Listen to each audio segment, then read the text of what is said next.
It's a good show, man. You got a fucking problem. Are you gonna watch 50 Cent box Floyd Mayweather?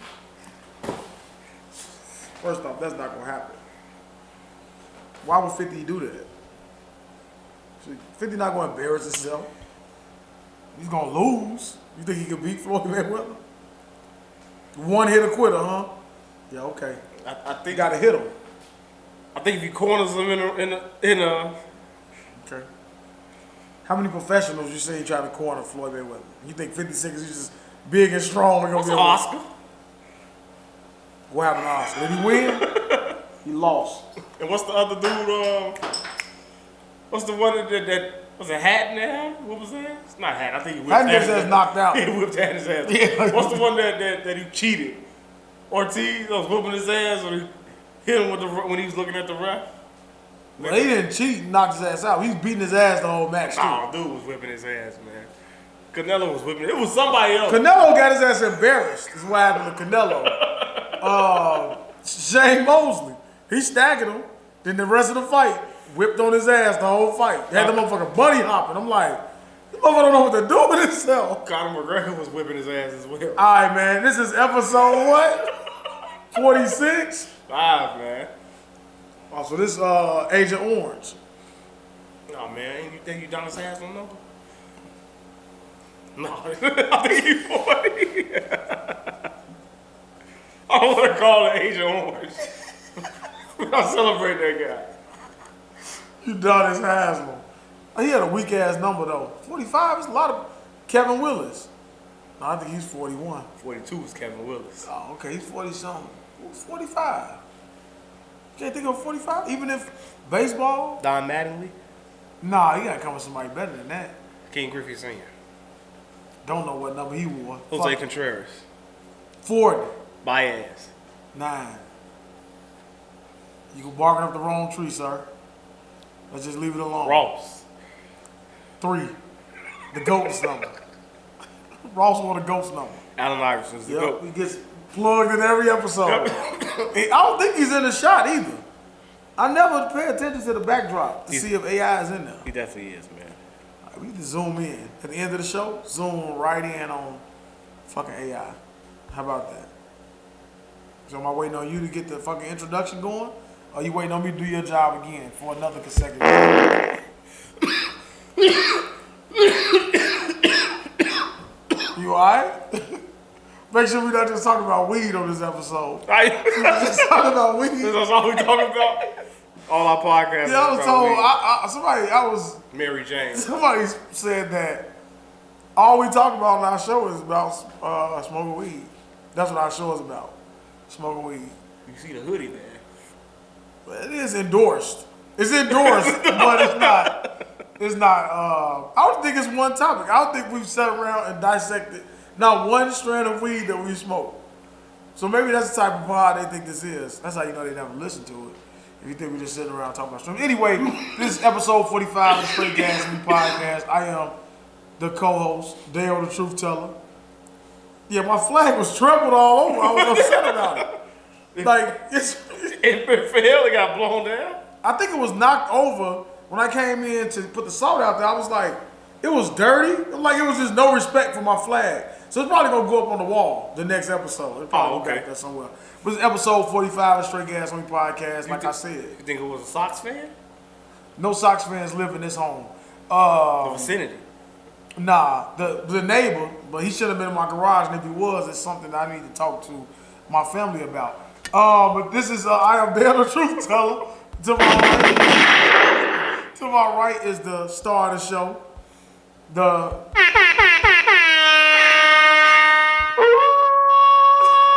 guess it's the lone wolf or is it the wolf pack? Which one is it? The alpha dog.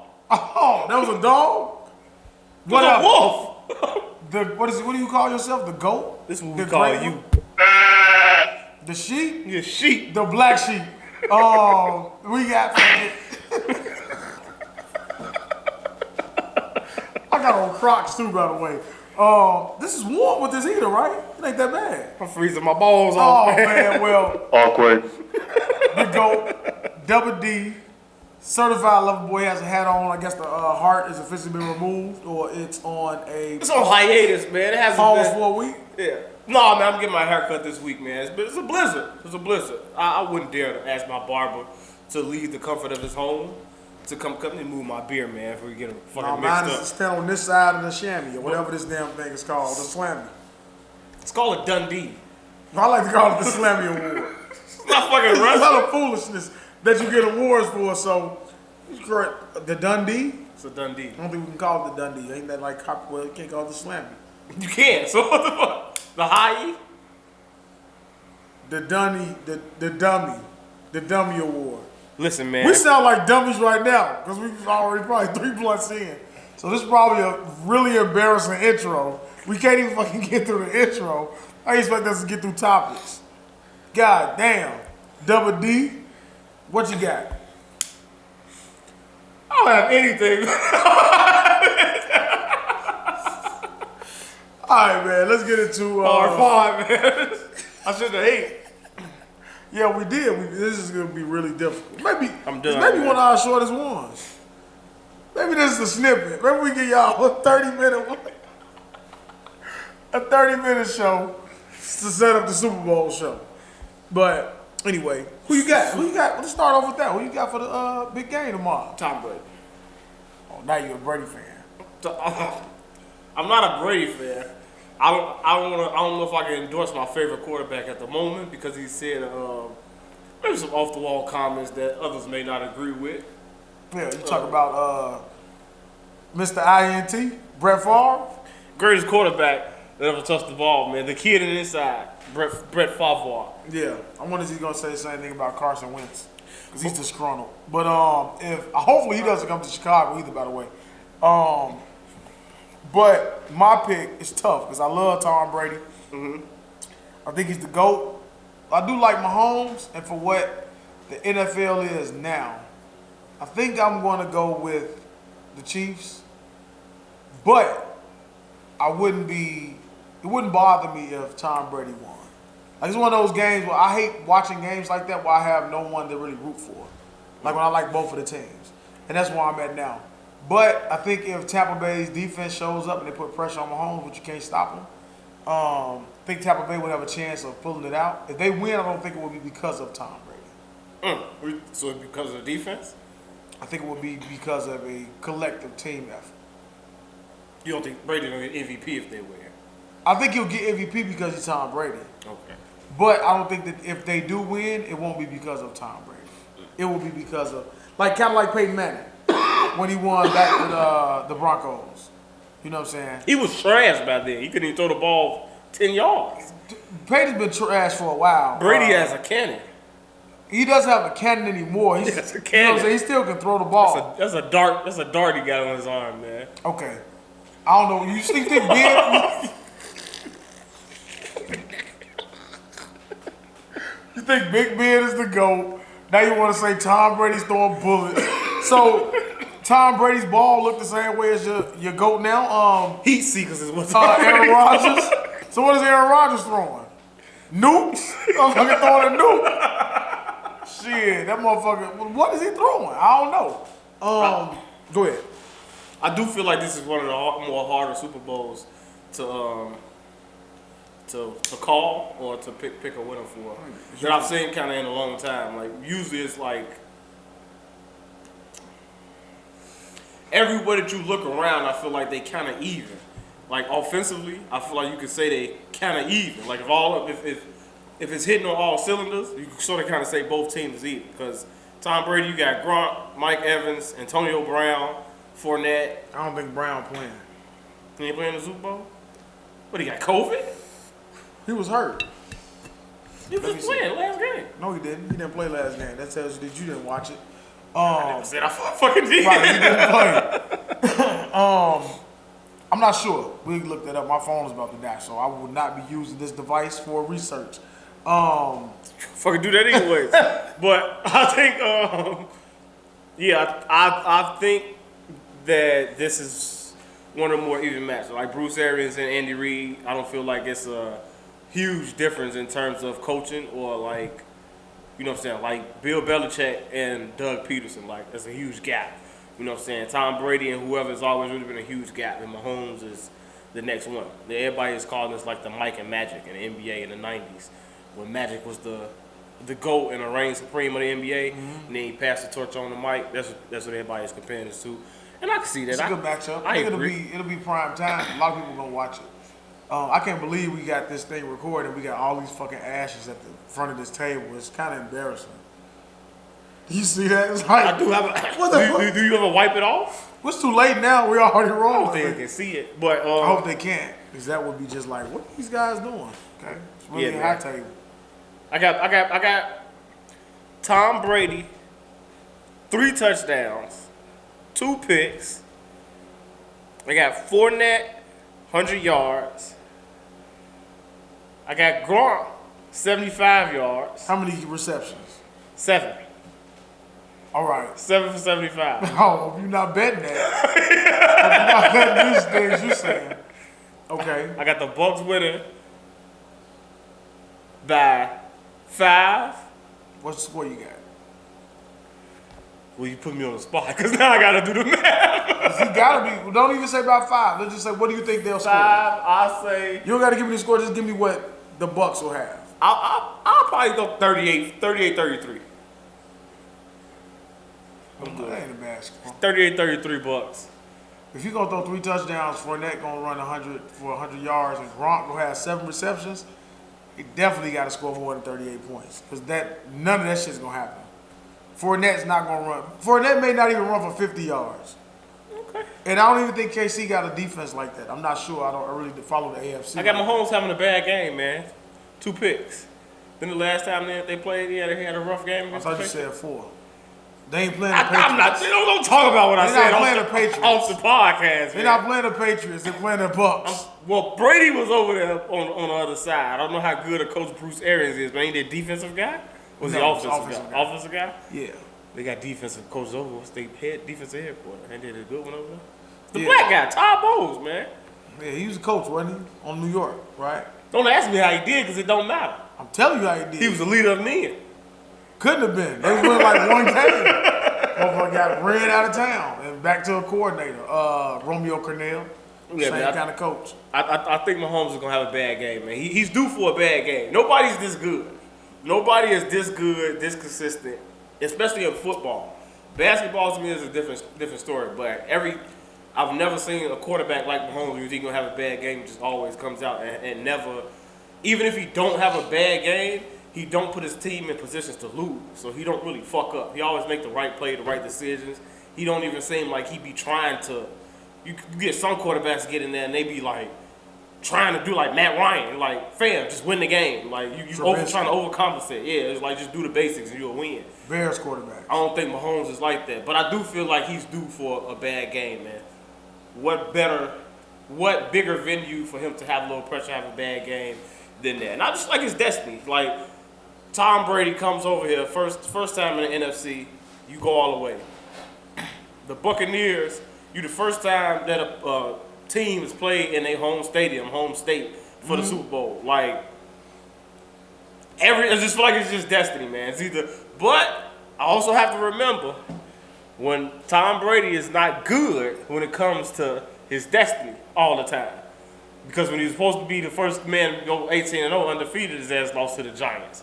But that wasn't because of him. It don't matter. I got you. Still lost. And then the next time they played the Giants, I think that's when him and fucking Randy Moss was lighting up the NFL, cap off a record-breaking year. That was the undefeated year. That's the same year you're talking about. Oh, hey, man.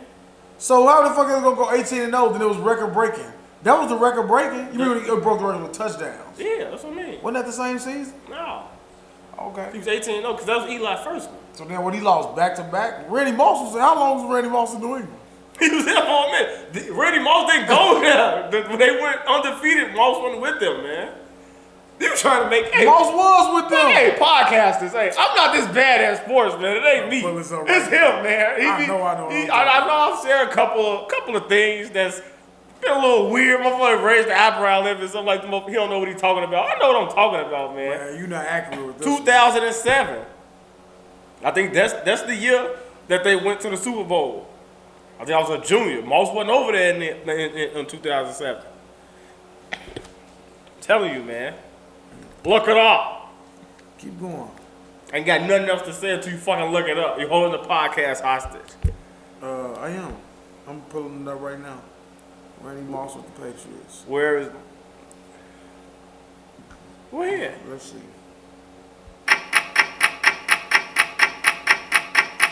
07, 08, 09. 3 seasons, okay? So they lose some twice. That's what I'm trying to see. They must have. That was the year when they was undefeated. So they was undefeated We broke with the Moss. records. Yes, that's the year. They lost in the Super Bowl. So what year did they lose it the first time to the Giants? To the Giants? They lost to them twice. Yeah, it wasn't with The first time wasn't with Moss. So the first time was with Moss? let me see. You asked me this shit while I'm high. Fuck you, man. And you on the spot. Well, I know we wasn't that shit wasn't adding up. We'll come back to it. I don't want to hold up too much time with that. It's hard to search that. I can see the seasons he with him, but then you got to type in Randy Moss record-breaking season. Let's see. All you gotta do is just go Let's to. see. All I asked you was when they lost to him first. All right. What year did they lose their first Super New Bowl to the England Giants? Super Bowl losses. Let's do that. All you have to do is Wikipedia Tom Brady name and it'll tell you the year. All right. You a jackass, man. See. That's what you are. Do you understand it's not showing up like that, man? All right, here we go. Jackass. Let's take it all the way back to the 60s. So let's see. Hey, forget it, man. 07. Speaking of 60s, Won a division championship. Tom Brady was MVP. They lost the Super Bowl to the Giants. 07. Randy Moss' first season. So that was the record-breaking season. That's what we're talking about. Then they came back and they lost. How many Super Bowls did he lose? He lost Super Bowl to the Packers. No, that's 96. I'm going the wrong direction. all right, man. Pardon me, I'm going the wrong direction. I'm going the wrong direction, man. Lost the Super Bowl, lost in the conference final, lost in divisional finals, lost in the Super Bowl again in 2011. To the Giants? Yeah. So Randy Moss, He was long gone by then. yeah. So he lost the first season. My apologies, I was wrong. Didn't win shit. Got up out of there. Then they lost again. Yeah, I don't know what he won. He beat the Seahawks. Yeah, okay. So, Randy Moss, that was the same season. He was getting it kind of confused. He came over there and took the world by storm. And he got their ass right out. I was wrong. Apologies. It's all right. It's all right. What do you got? Who you got for the Super Bowl? I said who I got. What's your score? You got any bets? I laid down a whole smoke. I didn't ask you to do that, and I wasn't prepared for that. So I'm gonna say if KC's gonna win, I think it will be one of those high-scoring games. Maybe I'm gonna go like 41-38, KC. But it could easily be the other way around. Lucky field goal win, huh? Nah, I think they'll be up and they'll be trying to chip away at it and they'll just fall short. It won't be like a field goal at the end of the game type thing. I think KC will have the lead and Tom Brady will be trying to make one of his miraculous comebacks and he'll just fall short. But if he wins, I will be happy with that as well. Hedging my bet like Skip. That's what I'm doing right now. And that's all I got.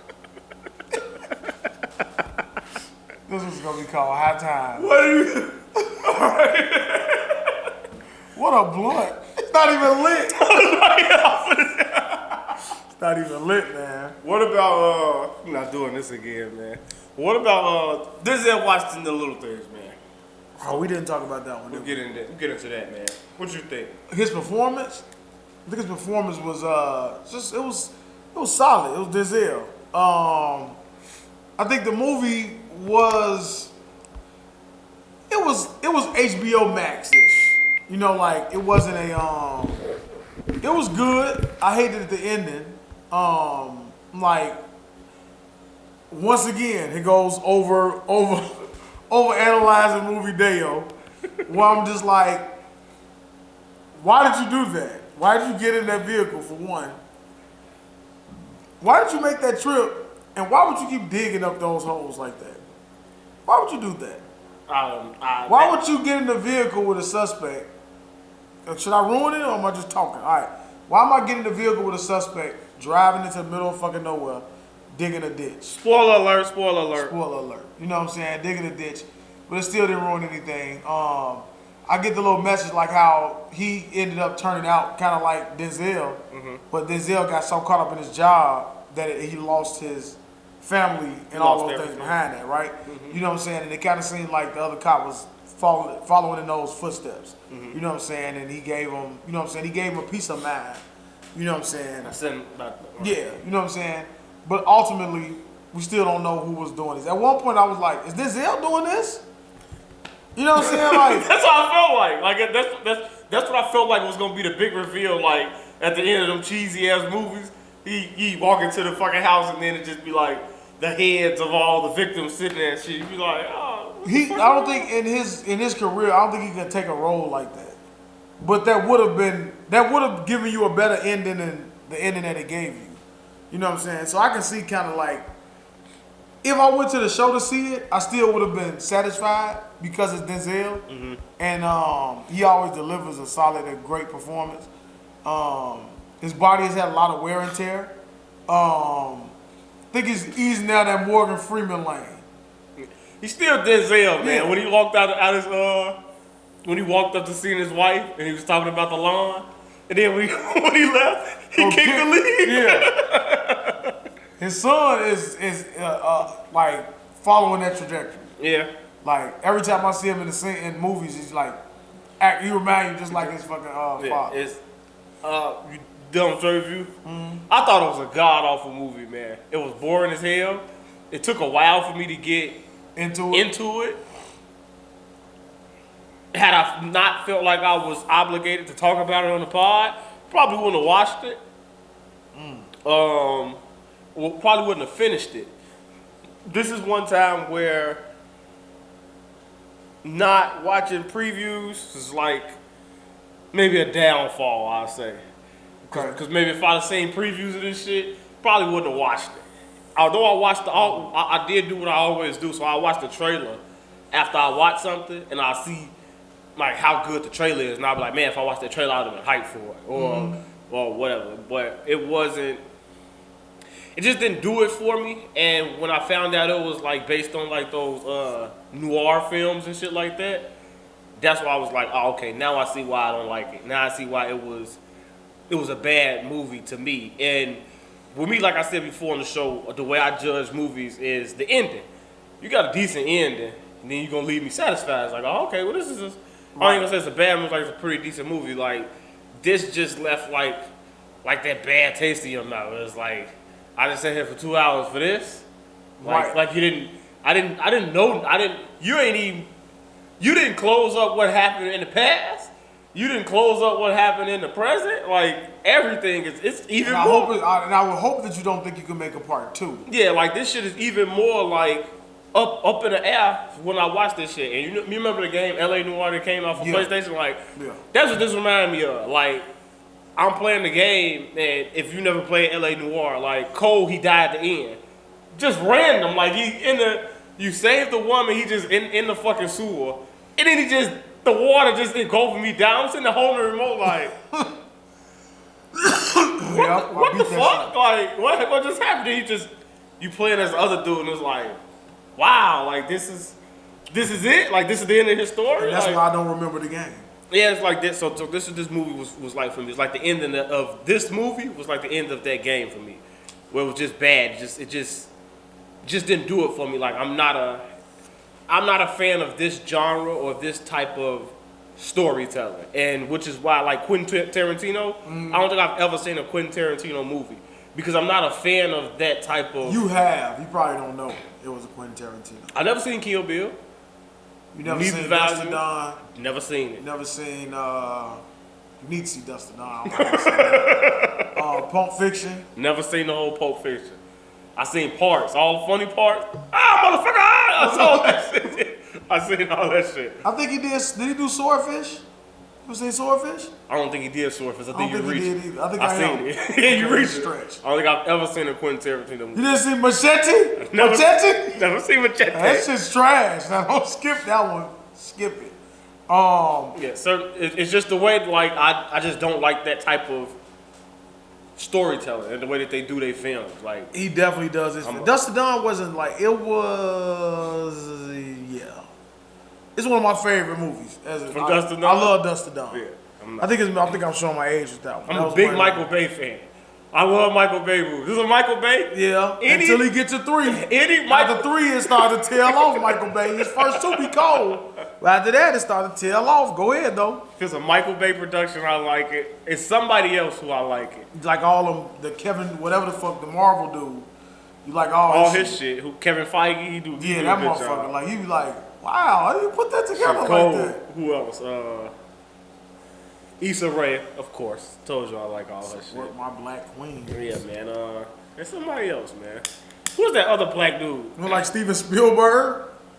It's what the black dude that made Get Out and Black Panther? I was gonna say Ryan Coogler. I like a lot of his films. I bet you ain't like Us.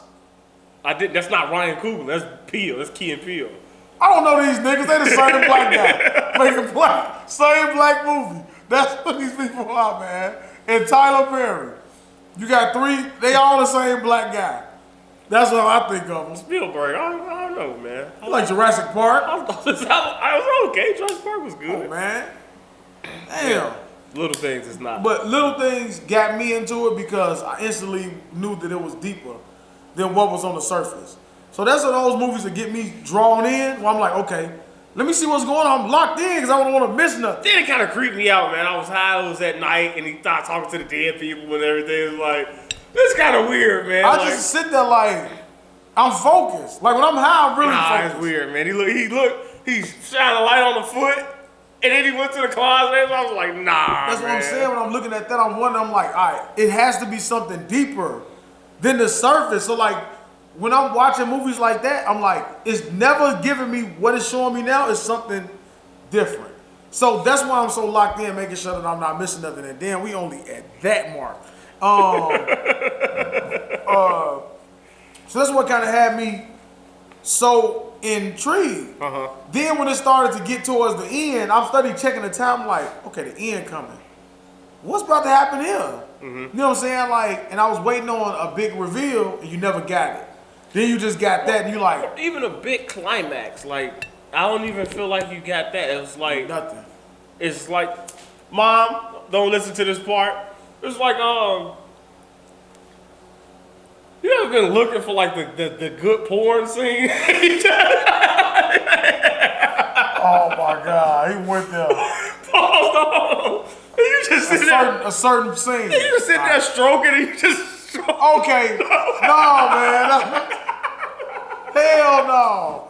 Nope. We ain't going there. You just like, okay, you looking for a scene. Just like just watching it, you just sit just there edit like, all that out. You looking for the scene. We don't need to know what you're doing while you looking for the scene. You at work. You just got some downtime. You never find it. Scrolling for a new scene. And you can't find it, you just leave. Like, that's what it's like. It's like, wow. Or somebody call you or something like that. Like, that's happened to me a lot. You can't get them off the phone? Yeah. You be like, or you don't get in the mood anymore. You're like, fuck it. That's something like that, man. Something like that. Oh my God. Oh man. I really hope they're not watching that. It wasn't me this time. This is how his brain is working. I really hope your parents aren't watching this episode. Just telling you the truth, man. I really want you to allow some of your family members to watch this so you can have those uncomfortable conversations or feelings. Like, how do you feel when you run into people that listen to the podcast? Do you feel like they are looking at you differently? No, I think everybody that know me, I don't think they would look at you different because they know who you are. So like now, if you just know certain things, like the midget porn thing. No, I think that I think that's the difference between like me and you. Like, you're more reserved. That's some shit that I'll say out loud to somebody. You know what I'm saying? Like, and people either gonna find humor in it or they gonna be upset or turned off by it. Like, ew, you're a fucking disgusting person. And we've had people that feel that way. So I think that's the difference. I think like if you ask me like if my parents or like if my grandma would see it, she would just be shaking her head or something. I think they would find humor in it the same way that like your parents probably see it. It probably wouldn't be anything that's like eye-opening. I don't think so because I put everything on the table. Like I promise you, like, I don't think everything that I say right now, I wouldn't say it if I wasn't able to say it aloud. Like I would just bite it. I would just pause. That didn't sound right. I would just keep it to myself. Let me say that. You bite it? I keep it to myself. Then you can bite anything. You bite the ass cheek. That's as far as I'm going when it comes to ass. But you got zip ties earlier, so I did. coming soon. Coming soon. You got some zip ties for somebody. Somebody's gonna be zip tying him somewhere. So Valentine's Day's coming up, man. You wouldn't have, if you walked into never getting zip tied. Here come nothing. Valentine's Day. Let me set the scene, man. You come home. Oh, have a rough day. Boom, drop the bag on the floor. Walk upstairs, and it's fucking rose petals, the silhouette red light. Okay. Lay your head on my shoulder. Boom. And it's whips and chains on the bed, and she says, "Assume the position. Chain yourself up, and enjoy the ride." What would you do? Well, and she can vouch for this. If I walked into my room and I saw whips and chains all over the bed, I would kill the mood immediately before she would be able to say anything. Because I would want to know why that's there and what is she expecting to happen. Even if she was expecting me to use those on her, I really don't think that she would expect me to. I'm like, you would honestly kill the mood. I would honestly walk into my bedroom and see those things on the bed and wonder what's about to happen. Then you're playing a joke on me. That's what I would think. That you're recording something and you're trying to see my reaction. Because there's no way we're using whips, but chains or cuffs. Unless I'm cuffing you. But even with that, I guess I have to spice it up. I'm a boring guy. But you're not using no cuffs on me. I'm not assuming what position. What position am I assuming? Lay in the bed. Not with no whips and chains. Why not? I would say I assume the position, but all the other shit gotta go. You know what I'm saying? Like even when I'm thinking back, like even when it was cool to have a female apply a treat. I want you to hear me clear. I want you to hear about the way I word this too. Even when it was fashionable for a female to apply a treat to your genital area, I still didn't. You know they have treats, certain treats. I would just say whipped cream. I'll start with something like that. I'm really not interested in this stuff that you're doing. It's extra. I don't need you to do this. I don't need to be sticky. Just do your job. You know what I'm saying? It's not hard. You know what I'm saying? So I've really just never been into that. That's why she's doing her job, because it's not hard. And that damn whipped cream definitely ain't gonna help. It's gonna make the situation worse. But you've had that when you like, all right, let me try this. And then you just like, this is all overrated. A grapefruit. Someone's done that, you like, oh, that's what this is? You know what I'm saying? Before girls trip. This is go way before girls trip. Before girls trip, okay? I want to make it clear. None of this is recent. This is very old tales. Really old tales. DuckTales? Woo! Yeah, old as DuckTales, goddammit. Overrated. It's all just like, nah. So I'm not a fan of that. I'm pretty sure that you would assume the position and allow her to have her way with you on Valentine's Day or any occasion.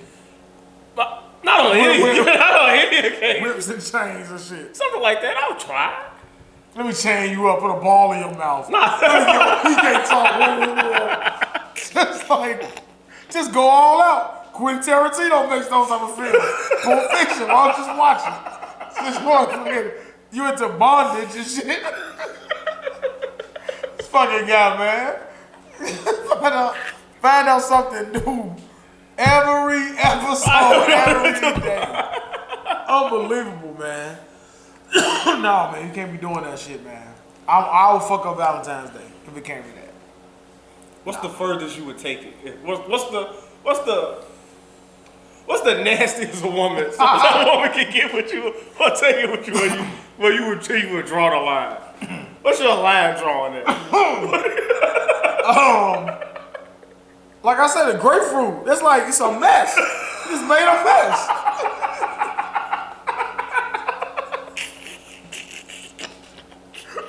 Treats. Any kind of treats. You're making a mess. You know what I'm saying? So So that's as far as we going. Cause now you just fucking made this huge mess out to clean it up for us to get back into motion. You know what I'm saying? You just wasted time. So that's as far as we going with that shit. You know what I'm saying? I don't know if you mean if it's like I'm not letting them tie me up. I'm not allowing them to practice any extra things Are you a voyeur? on me.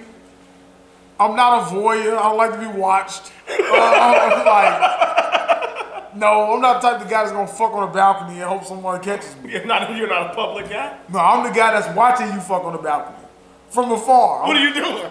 While you're watching? No, I'm just like, wow, they really going at it. With jerkins? Sure. Like a live boy.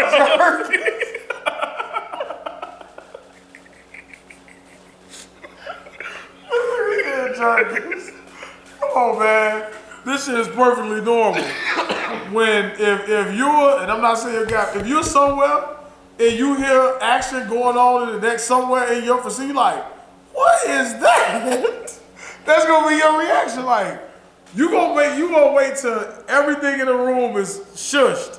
Because you want to believe, you're like, I know I'm not hearing what I think I'm hearing. So you've ever been in that situation where you like, it could be noisy as fuck, but you hear it, you like, wait a minute. I've never. I can't.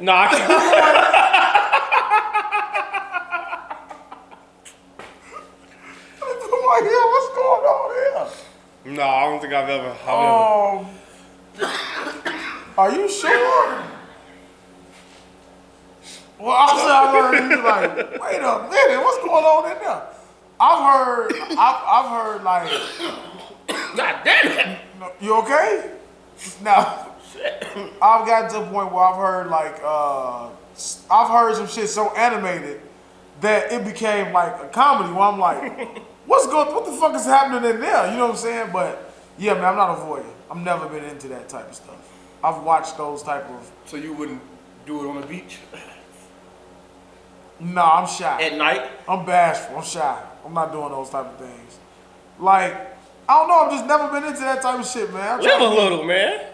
I've lived a little. I'll get some. I would love to get like some. Now. Nobody's talking about fellatio. You can do that anyway. We can do that. We're talking about you interacting as well. You I am interacting. You joining. No, you're not. You joining in. All right, so if I'm sitting there, like, all right, you get caught, what they gonna see? You have a dumbass look on your face. You either gonna make a dumbass look, or you gonna smirk or something. You know what I'm saying? So, like, that's as far as it's going with me. You know what I'm saying? It's Or crazy, man. You never done anything in the movie theater? No. Nothing? Nah, I've never done it in the movie theater. I've been butt ass nigga in the movie theater. Somebody should have caught you, man. You need to get caught doing these things you're doing, man. Listen, man, it's the women's fault. When a woman asks you to do something, you can't look like a bitch ass nigga, man. Oh yeah, I know. You just gotta go with it. Not a movie theater, but I fucked outside. You want them all the way off? Oh, okay. You like, what the fuck, all the way off? Did you fucking lean up and peek over the seats to make sure nobody else? What movie were you watching? Because I'm pretty sure you can remember. It was a couple. One was in a packed theater. It was like, that was younger days. That was, I was get how you live. early 20s. We was like, you know how movie theaters are, like the first little stadium level, we was like at the corner. I forgot what we was watching. It was like, I think it was like a Fast and Furious movie. In a packed theater? It's like, I don't want to say packed, but it was a Yeah, good, you was really just getting how you live. yeah. Then the other ones was like a movie with nobody in there. I learned from Willie, man. So you gotta have fun. Just have fun, man. Nah, man. I ain't never did the movie theater thing. It's always been a fantasy. I would love to get some fellatio in the movie theater. But I think I'll be too nervous. You fucking people walking around, you get caught, you like, you got egg on your face. You like, oh, well, where you caught me?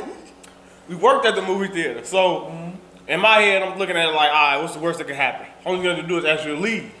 It depends on what you do. I'm pretty sure you're in a white neighborhood. They hit you with indecent exposure or some shit like that.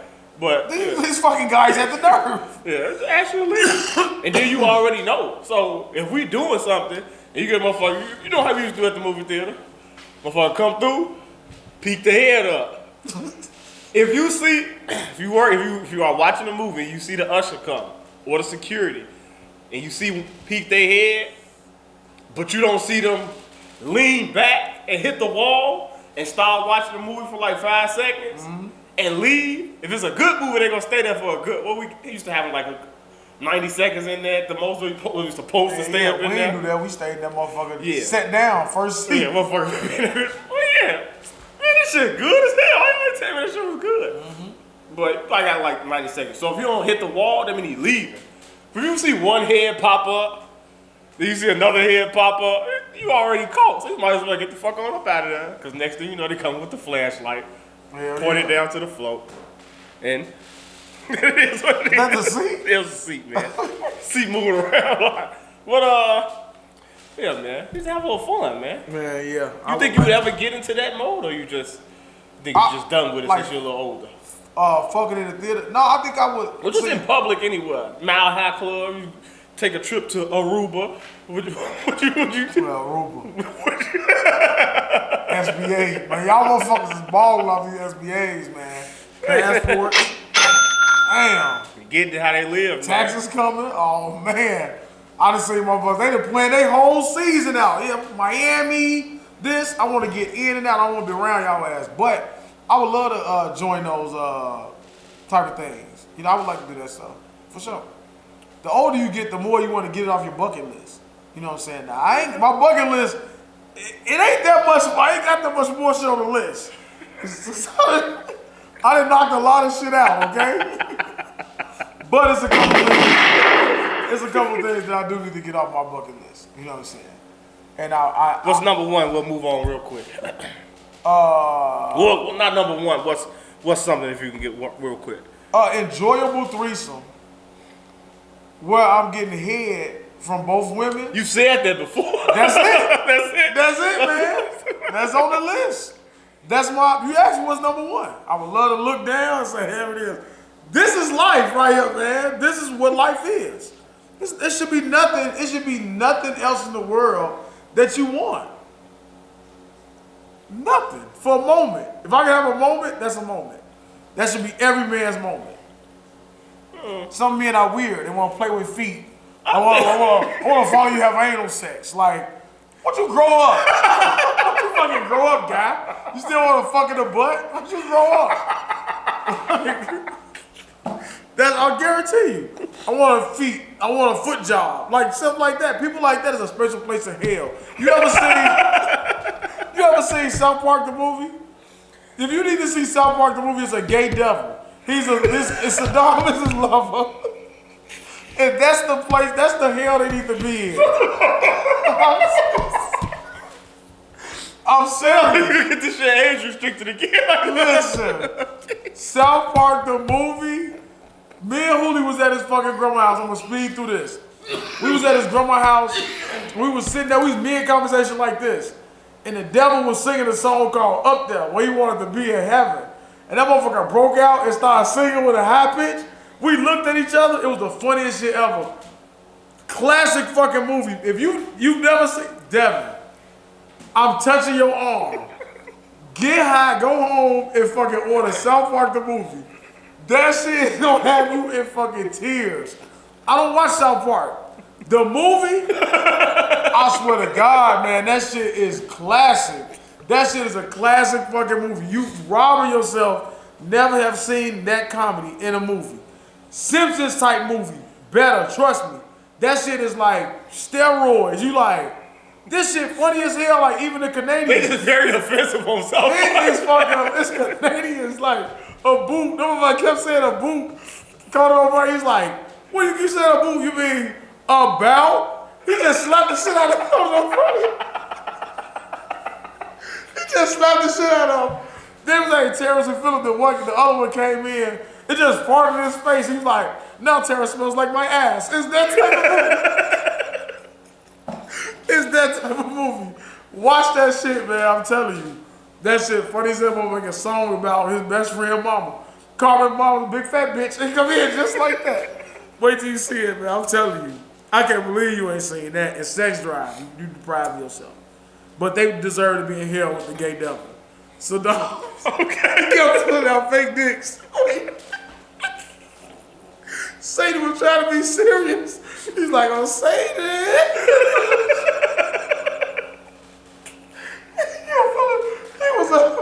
He was an emotional wreck. He just wanted to be loved, man. Wait till you see that shit, man. I'm telling you. You gonna thank me. You better watch that shit before the next episode. For the next podcast, I want your review on South Park the movie. But go ahead, all right? That's it. That's all I got. Trust me. Trust me. I'm gonna show you the devil scene. When this pod is over, I'm gonna go show you the devil song. That motherfucker. That's where they belong. But that's my fantasy. What's yours? We went back to it. Made it back to it. Oh, somehow. Man, I can't top that answer, man. I don't know, man. I want to say several. It's always been like a Japanese. I had a point. What a fucking Jap. You want to do structural damage? This nigga's sick. He is sick. This nigga is sick, man. Oh my God. Made me think my answer was shallow. He want a fucking Japanese soft hand woman.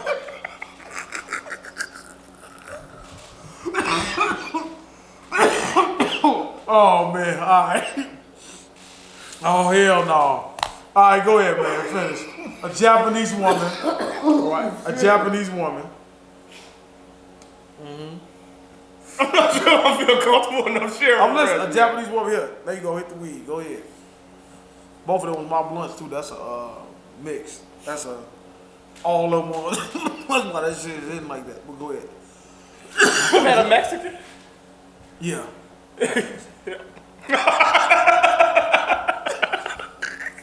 Unfortunately.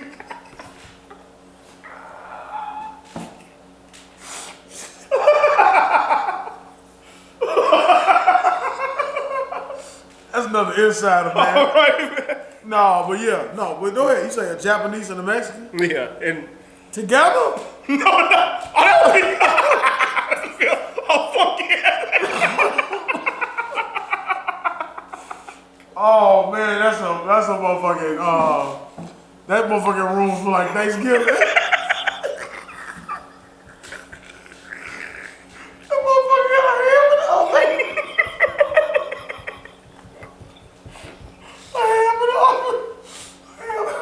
Oh man, that's just like a motherfucking ham. Fucking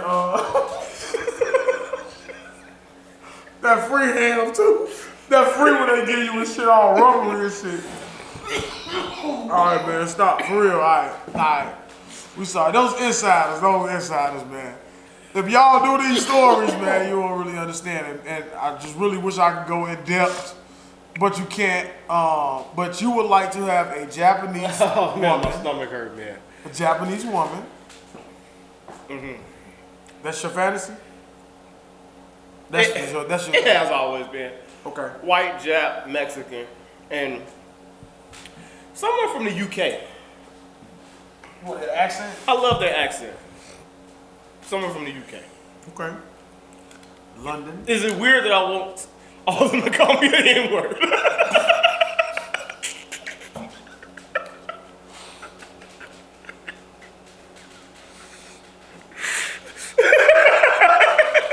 Oh man. See? Nigga wanna do shit. Structural damage and shit. Call me a nigga.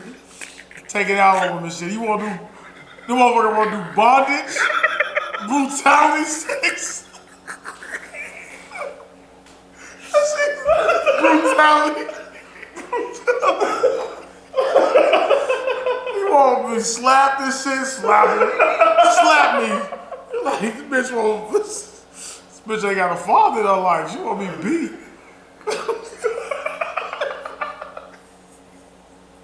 Domestic violence. Oh man, he want to be called racial slurs while fucking going to town on a fucking Japanese woman. Oh man. So Japanese white in London. I want to call me a black woman.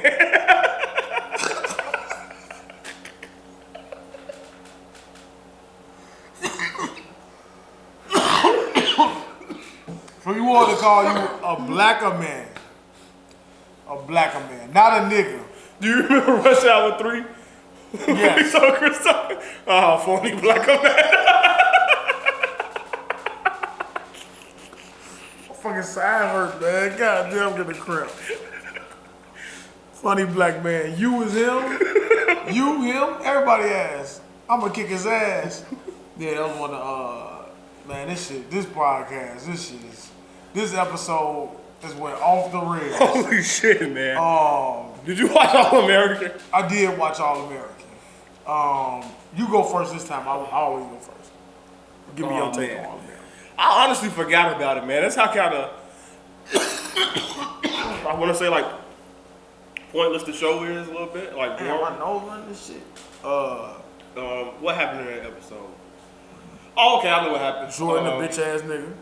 Right. Well, he banned up a little bit, but he still. When that horrible ass, predictable ass moment, where you like, his father just told him, hey, she wants you to be a leader.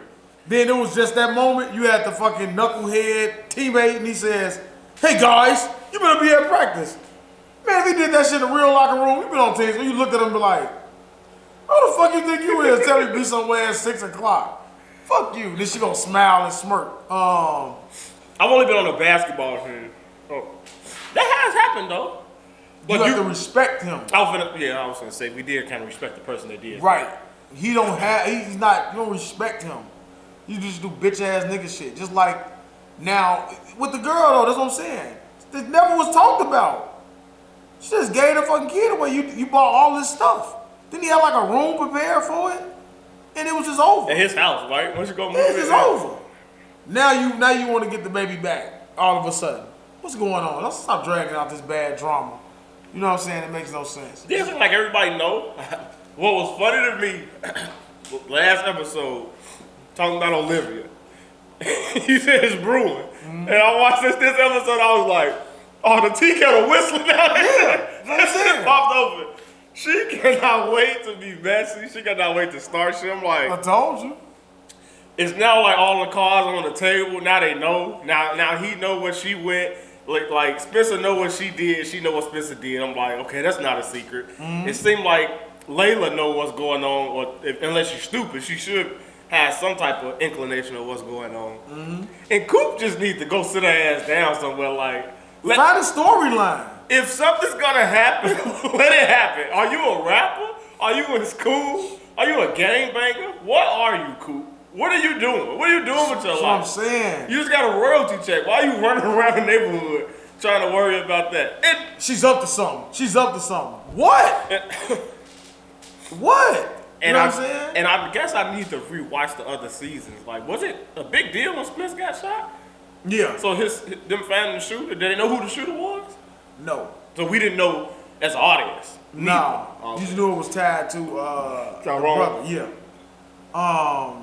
But even with that, that's what I'm saying. Like watching that shit, it's just like it's too many. It's that. It's the loose ends that never really tie in together. It was something else. Then the way it ends, it's like, oh, okay, now you got to rush home. So predictable. Now he's gonna have to leave after finally getting the quarterback spot. Spencer. Which the other dude is like.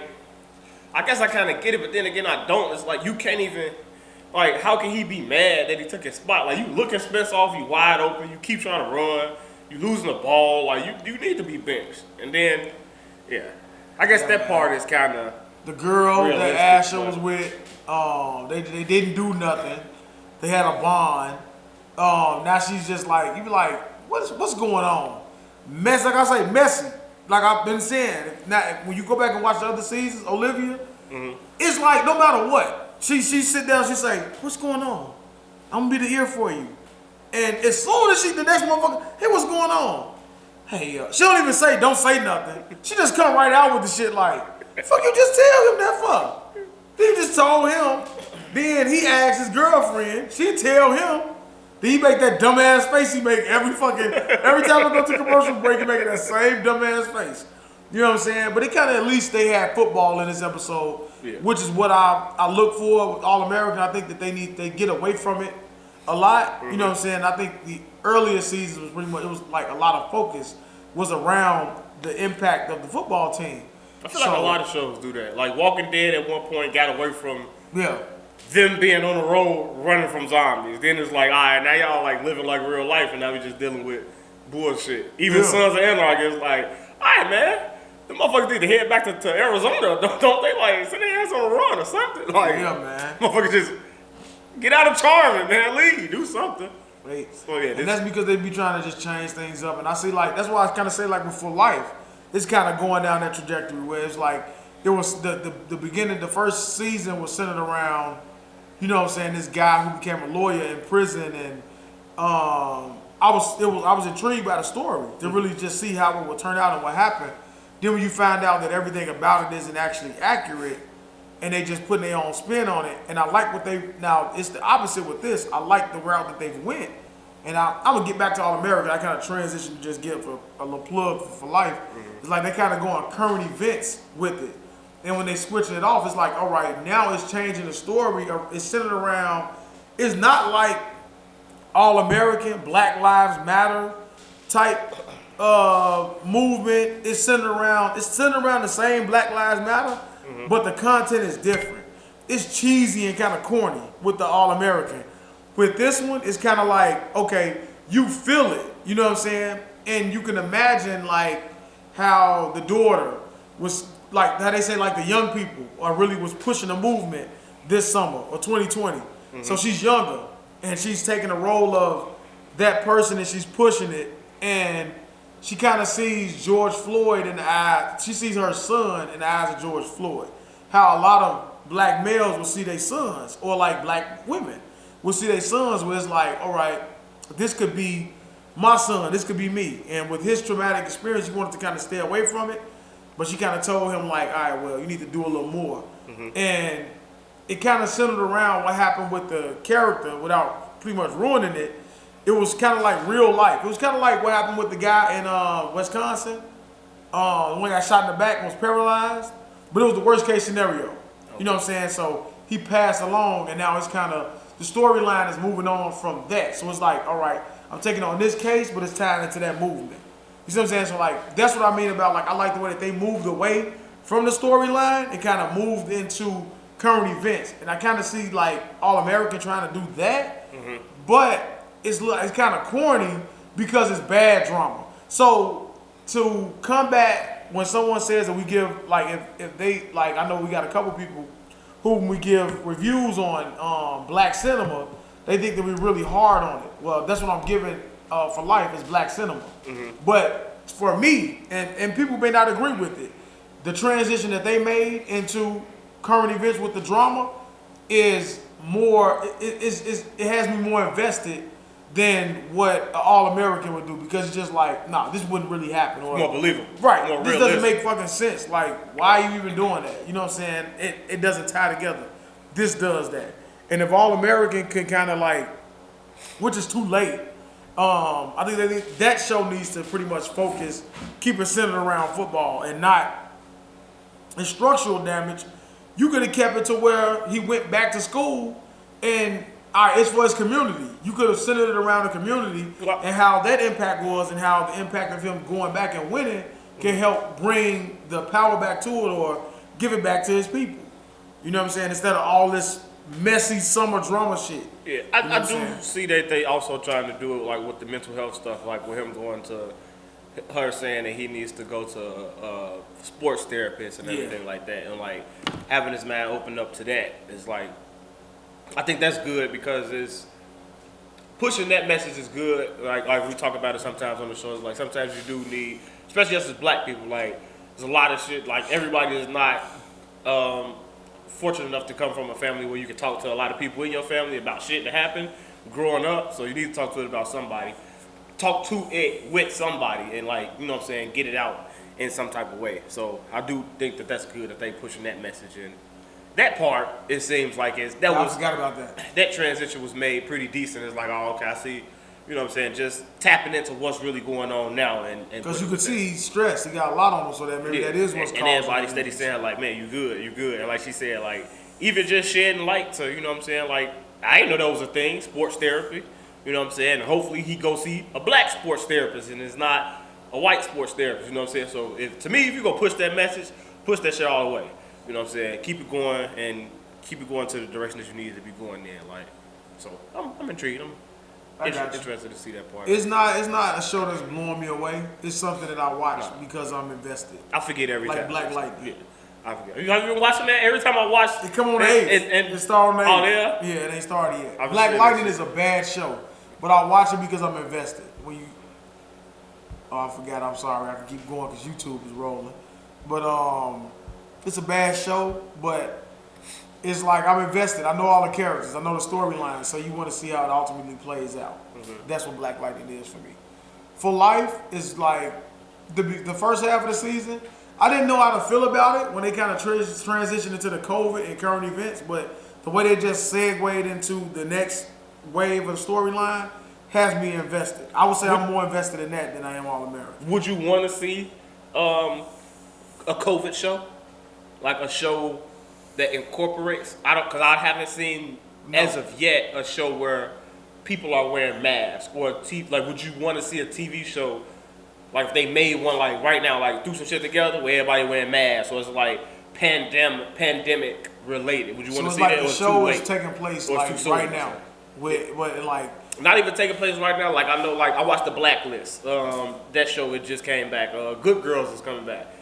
And you can't do it with Snowfall because that's not set in like now. You know what I'm saying? But like if the people are walking around with masks now, you know what I'm saying? Life. Like, yeah. So they walking around with masks for life? Yeah, like his wife is a nurse. Mm-hmm. She had to go away because she's working in a hospital. Mm-hmm. So she got the mask on, and then he's a prisoner. Okay. So he's still working through like he still has friends in the prison. You know what I'm saying? So ultimately he was working on the case. He went back to see his friend, and they hadn't seen him for a week. Mm-hmm. They had him in the infirmary, you know what I'm saying? And there was a COVID outbreak. One of the inmates died from COVID, but they covered it up and made it seem like a heart attack. That's what's happening. You see what I'm saying? Oh, okay. So that's how we kind of went into that, and I was like, okay, I still don't know how to feel about it.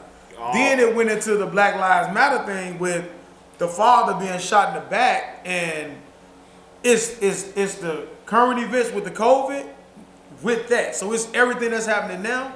It's literally went from what do you call them? Biopics? Like when you talking about, all right, so it went from that to now he's become Isaac Wright and now it's time handling real life events that we can relate to right now. Okay. So that's what I mean. Like I think they made a good segue. 50 Cent, great segue into the current events. I think that's interesting to see. See if more shows are gonna be like that, have people wearing masks. Because if right now, like if you watch any TV, like you don't really see it. Even in only time you see it in sports and stuff like that. For whatever reason, you gotta wear a mask on the sideline or whatever. But yeah, that's decent. Yeah, man. What about did you watch? I know you didn't fucking see American Skin. Not yet. I'm watching that no later than tomorrow. So next episode, I will definitely get my review on it. I'm definitely gonna need your review on American Skin, but I can tie it in with this. That video of the 9-year-old girl who was handcuffed. I couldn't watch it. And then pepper spray. Mm-hmm. It was fucked up. I saw the cop defending it. Or the lieutenant. You know what I'm saying? I saw that and I couldn't even watch the video. I couldn't watch it. But go ahead, tell me about it. Even with that, it's like that situation with that 9-year-old girl, it kind of ties perfectly into the movie American Skin. So if anybody hasn't seen it, I'm not going to say anything about it. Next week, we'll probably review it. We'll talk about it. But it literally ties directly into it in terms of... What the fuck was I going to say? I'm high as hell. Current events, maybe? Or... Just in, with the lieutenant and how he was defending it and how he didn't see anything wrong with it. Like, how... First of all, a 9-year-old shouldn't be in handcuffs anyways. But if you're going to take the age out of it, what are you pepper spraying a handcuffed victim in the backseat of your car? And I didn't know. See, that's what I'm saying. The way they were making it sound is like she was bigger. She was big for her age, and she was getting kind of physical. But it's a 9-year-old. Like even if you use your man's strength, You know what I'm saying? You can overpower a 9-year-old. You a cop. You trained for this. Yeah, I don't even want to. I don't know if the story that they said or the reason why she did what she did was true or not. But even if it was, like, who cares? Like, she was in the video saying that she wanted her father and in the back handcuff, and then you can hear the lady like, if you don't stop, I'm gonna pepper spray you. If you don't calm down, it's like, how are you expecting a child to calm down in that type of situation? And then if you're a lieutenant, how are you expected to? How do you say something like that? Don't see anything wrong. Like, that shit crazy. That's why I couldn't imagine. I couldn't imagine one of my kids hollering that they wanted, you know what I'm saying, I want my dad or something like that. And you're not there for them, for one, and you have to ultimately relive that moment over and over and over and over and over. You know what I'm saying? And then it's kind of like nothing you could do. Unless you take the law into your own hands. And I've had a suggestion was like, man, I wouldn't. Somebody said they wouldn't really want the name and all that out there because they would want to, do something to the officer. What you gonna do? How many officers kill niggas and nothing happens to them? You go to their fucking house. Nobody ever kills these people. Nobody kills Zimmerman. So I would love to meet that one brave soul who's gonna make that breakthrough. I agree. So I need you to watch American Skin, man. Okay. They're gonna have this conversation, but. Off of American Skin, I want to ask you, like, what was your first encounter with the police like? Can you remember what age it was? My first encounter? No, I can't remember my first negative encounter. Maybe. Damn, I can't. And I don't want to say like with your parents at the grocery store, like you outside, like you by myself. When you became of age to go outside, to start going outside on your own. What was like your first encounter with the police? Can't think. I had so many of them. I would say the first one that comes to mind is one of the first times I started going into projects with Hooli and them. Mm-hmm. And we wasn't doing shit. We was just standing down in front of the building and the law pulled up. And they grabbed all of us and started asking us for like IDs and shit like that. And they started asking us all these questions. And the officer, he asked me like, what do you see yourself? You see yourself going to college? And I was like, yeah. And I was a fan of North Carolina. You know what I'm saying? Man, see, this wasn't around those times, but like, I'm just a fan of that particular school, Georgetown. So I said, he says, what do you see yourself going to college? I said, I would love to go to Georgetown or North Carolina. And then he says, Georgetown, North Carolina, what kind of grades you get? And my dumb ass, my response, I'm so nervous, I'm like, B's and C's. I know I can tell the officer, hey, he was like, you're a dumb ass, you're not getting in no fucking Georgetown and no North Carolina with those grades.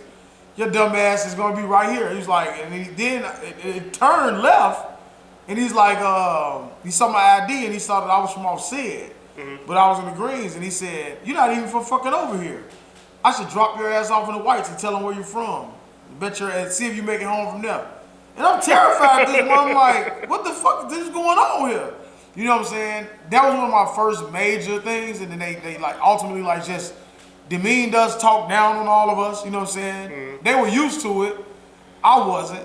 And you know what I'm saying? And then they fucking drove off. But then it became a norm to be approached in that manner. And you just like I tell you, I've been in the car with Safed, and they pull us over and they take him out the car and ask me if he okay, or am I with him? Safed is his white friend. Yeah, it's my white friend. Or we've been walking down the street, 3 black dudes with him, and he got a big ass bowl in his hand. They throw all us in the back of a squad car and ask me if he okay. He got the weapon. You know what I'm saying? Or like, yeah, it's so many, man. Like, I've been walking to pick my kids up from school on Central, and they had the law pull me over and was like, "Where the fuck you going?" I'm like, "What are my kids?" "No, you're not. Get your ass over here." The fuck you mean I'm not? You know what I'm saying? Ultimately, like a lot of the bad experiences with officers have been while I was on foot. I haven't had too many while I'm in my vehicle. Oh, you know what I'm saying? I got a ticket on Chicago Avenue, and what the fuck is that? What I used to take coming home. Whatever, it's Chicago Avenue or something. I have on a seatbelt. Got a ticket for that. Then I had that one asshole in Wheaton who didn't give me a ticket, but was talking to me like he was black, and that stuck with me for a week. But yeah, I've been putting in the snow, put your dick in the snow, pull your pants, you know, all kind of shit. The dogs pulled on us, you know what I'm saying? Like, all kind of shit. We've had real police encounters. Oh, hell yeah. Hell yeah. We were stopping, motherfucker saw us in the car and put the gun in the motherfucker in the window. You like, what the fuck? We were just sitting there. They was softening our Asian dude Vin was standing outside the car smoking a cigarette. Mm-hmm. Me and Kevin sitting in the car, I'm sitting in the front seat, Kevin in the back. We just got to playing baseball. I think I told the story before. Motherfucker walk up to the window, the woman, she's talking to them. She saw my black ass face in that side view mirror. Mm-hmm. She put a motherfucking gun out, put that motherfucker in the window and said, put your fucking hands where I can see. I'm like, what the fuck? Yes, man. You know what I'm saying? Motherfucker said, call for backup, wouldn't take her gun off me until they got there. Pulled us out the motherfucker, laid up. Now, softening them, they ain't white no more. Get y'all ass on the ground with these niggas too. Put all us on the ground. You know what I'm saying? We was laying on the fucking ground for an hour. Face down on the ground for an hour. Dogs, sniffing the cars, sniffing us. Found a bag of bats. And they like, what you guys doing? Do some vandalism? We like, no, we just got to playing baseball. You see the gloves and the balls and shit? And then even after that, they still were just telling us like, I think we was like in the northwest suburbs. And they was just like, get the fuck out of here. We gotta like, catch our ass around here, this and that. We like. Profile. Man, everybody needs to watch American Skin. I think it's a pretty good movie. I mean, it's not as black people. I don't feel like it's nothing that we don't know about, or it's not something that we. I feel like in Black History Month, I feel like it could be. I don't want to say a feel good black movie, and I don't want to say anything as to why I don't feel like it's probably a feel good black movie, but I do feel like it's a Spike Lee joint, another person who makes good movies. Except for Chirac. Got a couple bad ones sprinkled in there.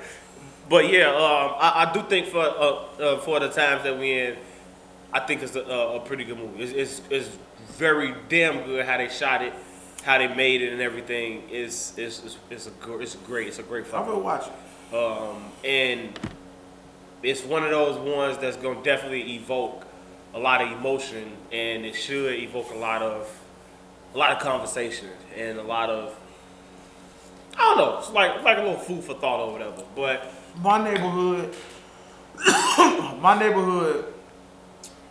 even with the gangs, Cabrini said all the gang fighting, all the shooting. Mm-hmm. When they had the basketball rims, we used to have Carson Field, that we play football up there.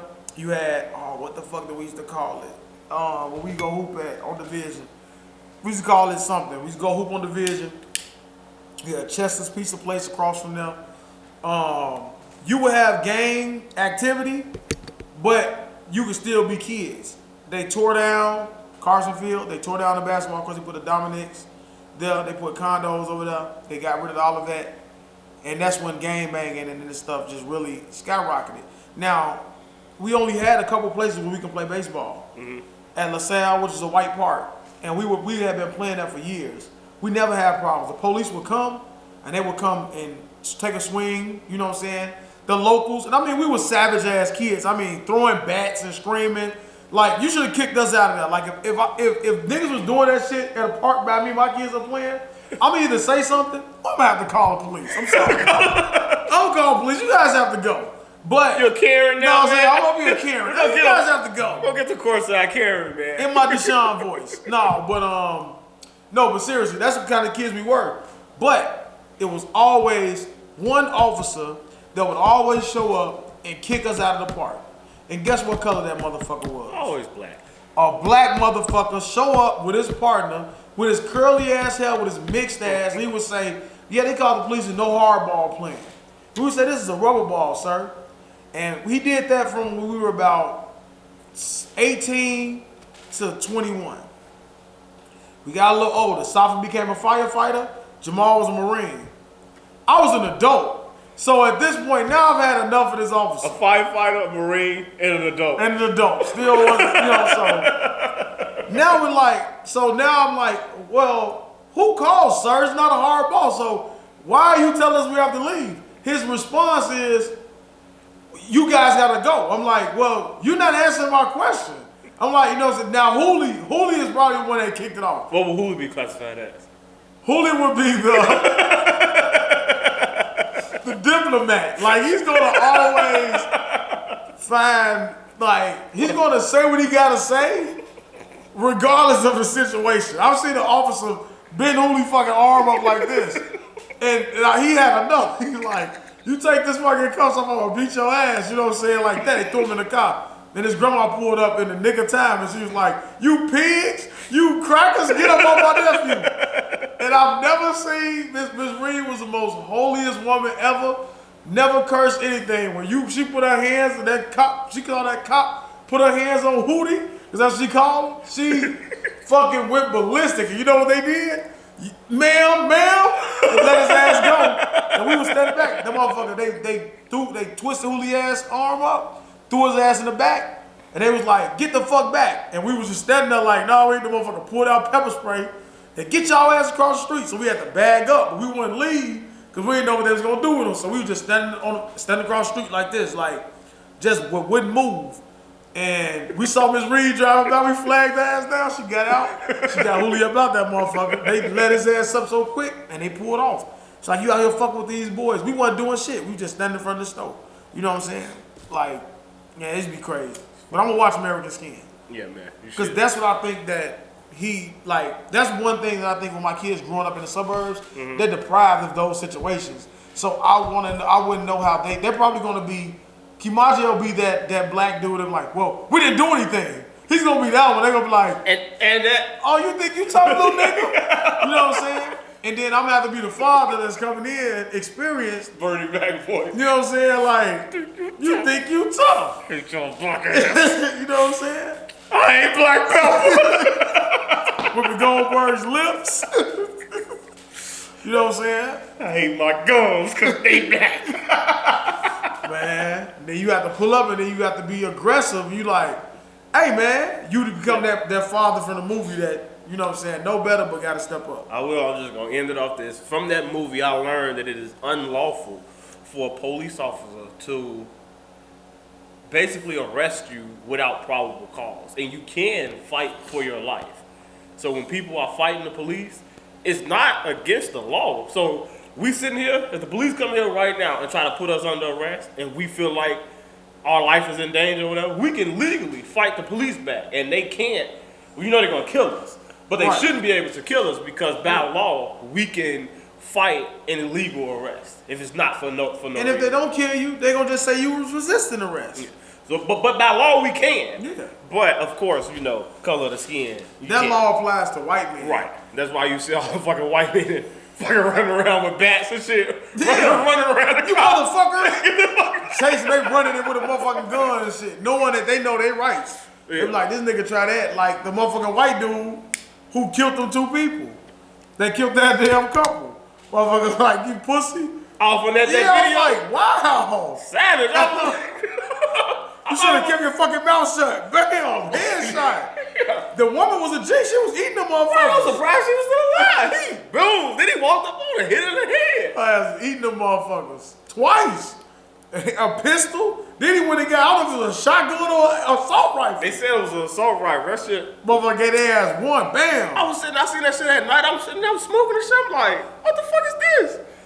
That's the white guy who you gonna get into it with in traffic, and that's when he pulling out his vehicle. You like, that motherfucker came back, got the gun. Like, I was like, because I was watching it through, like, if you know, on Facebook, if you don't click it, yeah, you could just see it. And I seen him shoot. I'm like, wait a minute, let me hear the audio on this shit. Motherfucker, the husband. First of all, white people get what they need to get. Right, say it. Yeah, man. First of all, as a black man, do it. Right. A black man, you've been skipping back. You know what I'm saying? You leave shit, but I'm out of here. Well, you can't leave. We're having a confrontation in front of us. You can't leave from a confrontation and then come back. I'm not gonna be here when you come back. Motherfucker came out with the gun. Why you gonna shoot? He's shooting. He fucking shot me. Call the police. White shit. First off, you standing there like this, then she like, yeah, go ahead. Oh, you thought he was playing. He said, oh yeah, pussy, huh? Yeah, okay. You see what I'm saying? But like, that's what I'm saying, the opposite. Like, you saw the motherfuckers that was trying to help them. They saw that motherfucker come back out the crib, they got the fuck up out of there. Man. You know what I'm saying? But you gonna sit there, talk reckless, nigga come out, and he missed a bunch of shots. He like this.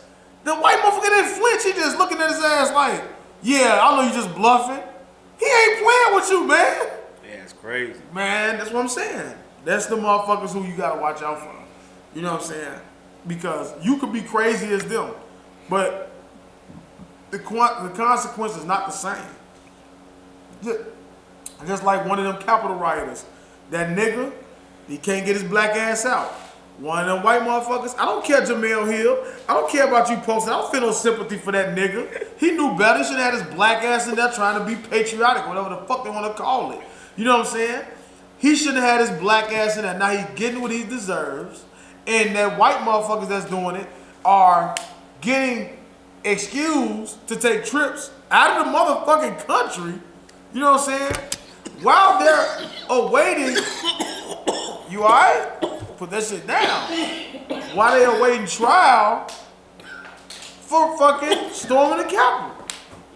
You gotta step off the set.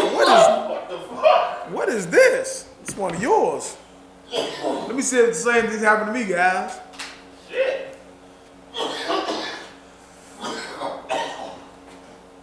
Yeah, I think he just hit that wrong. He spit in my garage. I guess we just outside. It's concrete. I spit as close to the door as I can. It's concrete. It doesn't matter. You'll never be in that area. No, it's all good, man. It's concrete. You really care about that? Nah.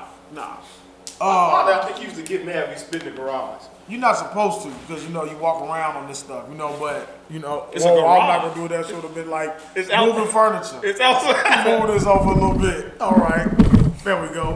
What the fuck we talking about? No, man, I feel like I'm done smoking for the night. I just tried to ramble. I had one of them yesterday. I just tried to ramble to kill time. If it comes back to us, I'll get back to it, but I can't remember what the fuck we was talking about. I don't know what you're talking about, man. What do you want to move on to, man? Sports or music? But we still got a lot to go. Let's do music. We do sports last. Hey, man. Or you want to get into sports? I said okay, muff. What you want me to? I ain't know. What do you want me to say, man? What do you want to start with, man? Smurkio? Where we going Listen, to? man. Go ahead. Dirt is everywhere. I don't know why he's looking scared in all these videos. I need to get up off of dirt. What with the baby? Yeah, man. It's just dirt, man. It's just now his facial expressions. He gonna say bad jokes. Bad jokes. Stop playing with Smurfs, man. Stop playing with him. Oh man. Yeah, man. That shit. I heard a little snippet of that shit. That shit sound cold. Meek, Lil Baby and Dirt. Oh, you finally heard it? I played it at my house the last time. You just wasn't listening when I was playing it. Is that song out The already? snippet. Nah, I'm playing the snippet. That's Oh, it. I don't remember. Yeah, man. Man, I need to see a visual, man. A lot of times you be talking, I just be tuning you out. I know. Like some shit you say. I know. You're a hypocrite. So what you want to talk about music, man? Let's be tuning you out. Let's talk about what has become your favorite song of the week. You want to talk about your jam of the week? This is MTV. Nah, that ain't my jam of the Your week. jam of the week? Nah, that ain't my jam of the week. You gonna spit some balls? I'm just saying. I'll give you the beat. I'm just saying that I had never. And what I always tell you, visuals. The visual. Okay. I would never listen to the song until you see a visual. So the visual was a cool visual for the Crybaby video. What's the part you like? Spread the cheeks, beat it down. I mean, I can't believe some of the things she was saying. Like, wait, what do you say? Wait, beat my cheeks. You think I'm in trouble or something? I don't know. She was like, wow, like you really get a vivid visual. My You get favorite mad part at me is- at Captain Hook and gobble me, swallow me. Nah, see, I'm not listening to it like that. See, if she says gobble me, swallow me, she's telling you to do that to her. Wow. Right, she's telling you to do that to her. Right.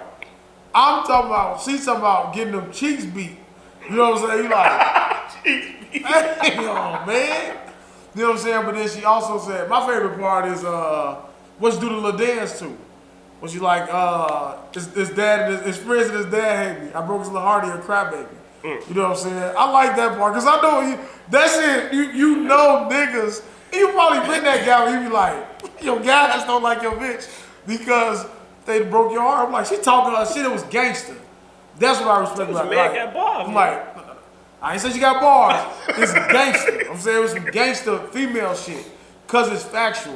You know what I'm saying? The things she was saying in that. And she could have been talking about, you know what I'm saying, Tory Lanez. I broke his little heart. He's not baby. Tory Lanez needs y'all to get up off. He's innocent. I broke his little heart.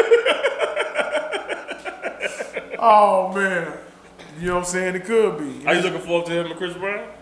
No, I didn't even know about it. Do you think Tory Lanez has become the artist that people shouldn't? Do you think artists shouldn't work with him because he shot Meg? Do you think that's hypocritical for anybody to be mad at artists working with Tory Lanez? Because behind the scenes, I'm pretty sure they know all the artists that are women beaters, that are rapists, right? That do all this other different shit to women. But because he did it out in the open and it's in public, you know what I'm saying? Everybody. I don't think nobody should be blackballed. Like that's what I'm saying. We in a time where like, if you willing to make that, because then some people clout chase. Where like you'll see like, people just be ignorant and endorse things just for ignorant purposes. So like, if you want to support somebody because you just you fuck with them, like no matter what somebody does, they did that shit, not me. Mm-hmm. So it shouldn't affect your opinion on how you feel about me because I choose to still associate with this person. You know what I'm saying? It's just business. We making music together. We not in the same studio. Right. You know what I'm saying? We gotta make a video, but they feel like, oh well, you should just, you know what I'm saying? If a motherfucker legally did something or physically did something to somebody, let that shit be that. But I hate that we in a time to where like everybody is just crucified for every little thing. No matter what, it's like somebody gonna have something to say about it. But I don't think anybody should be penalized for working with them. You know what I'm saying? But is Meg the hottest female rapper out right now? I can't deny. She gotta be. Cardi trying to come back with this TikTok ass song.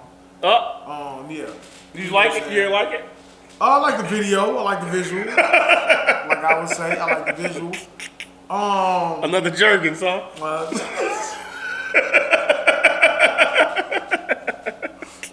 I like the visual. How long did you watch that Instagram post that you put up? Or just kept showing it? Well, I already had to screenshot it.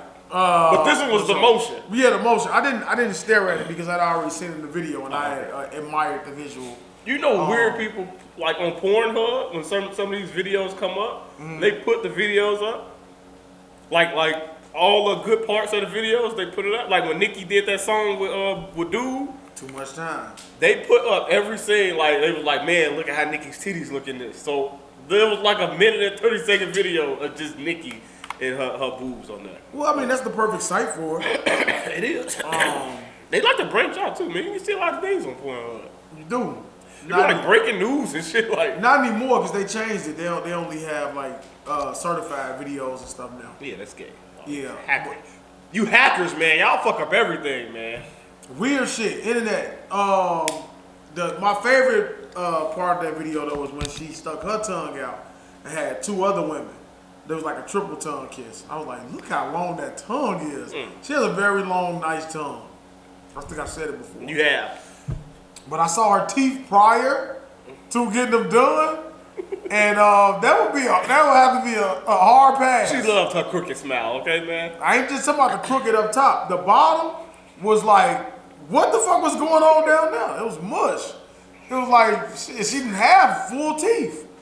I'm like, what the fuck? That's how, but she developed gray hair skills. Barely got teeth in your mouth, and your tongue is Can we not? She's a mother. She's married. She is triple kissing in a video. You want me to respect her as a mother? Move on. Up is the song is going. Are we still on? Yeah, we on.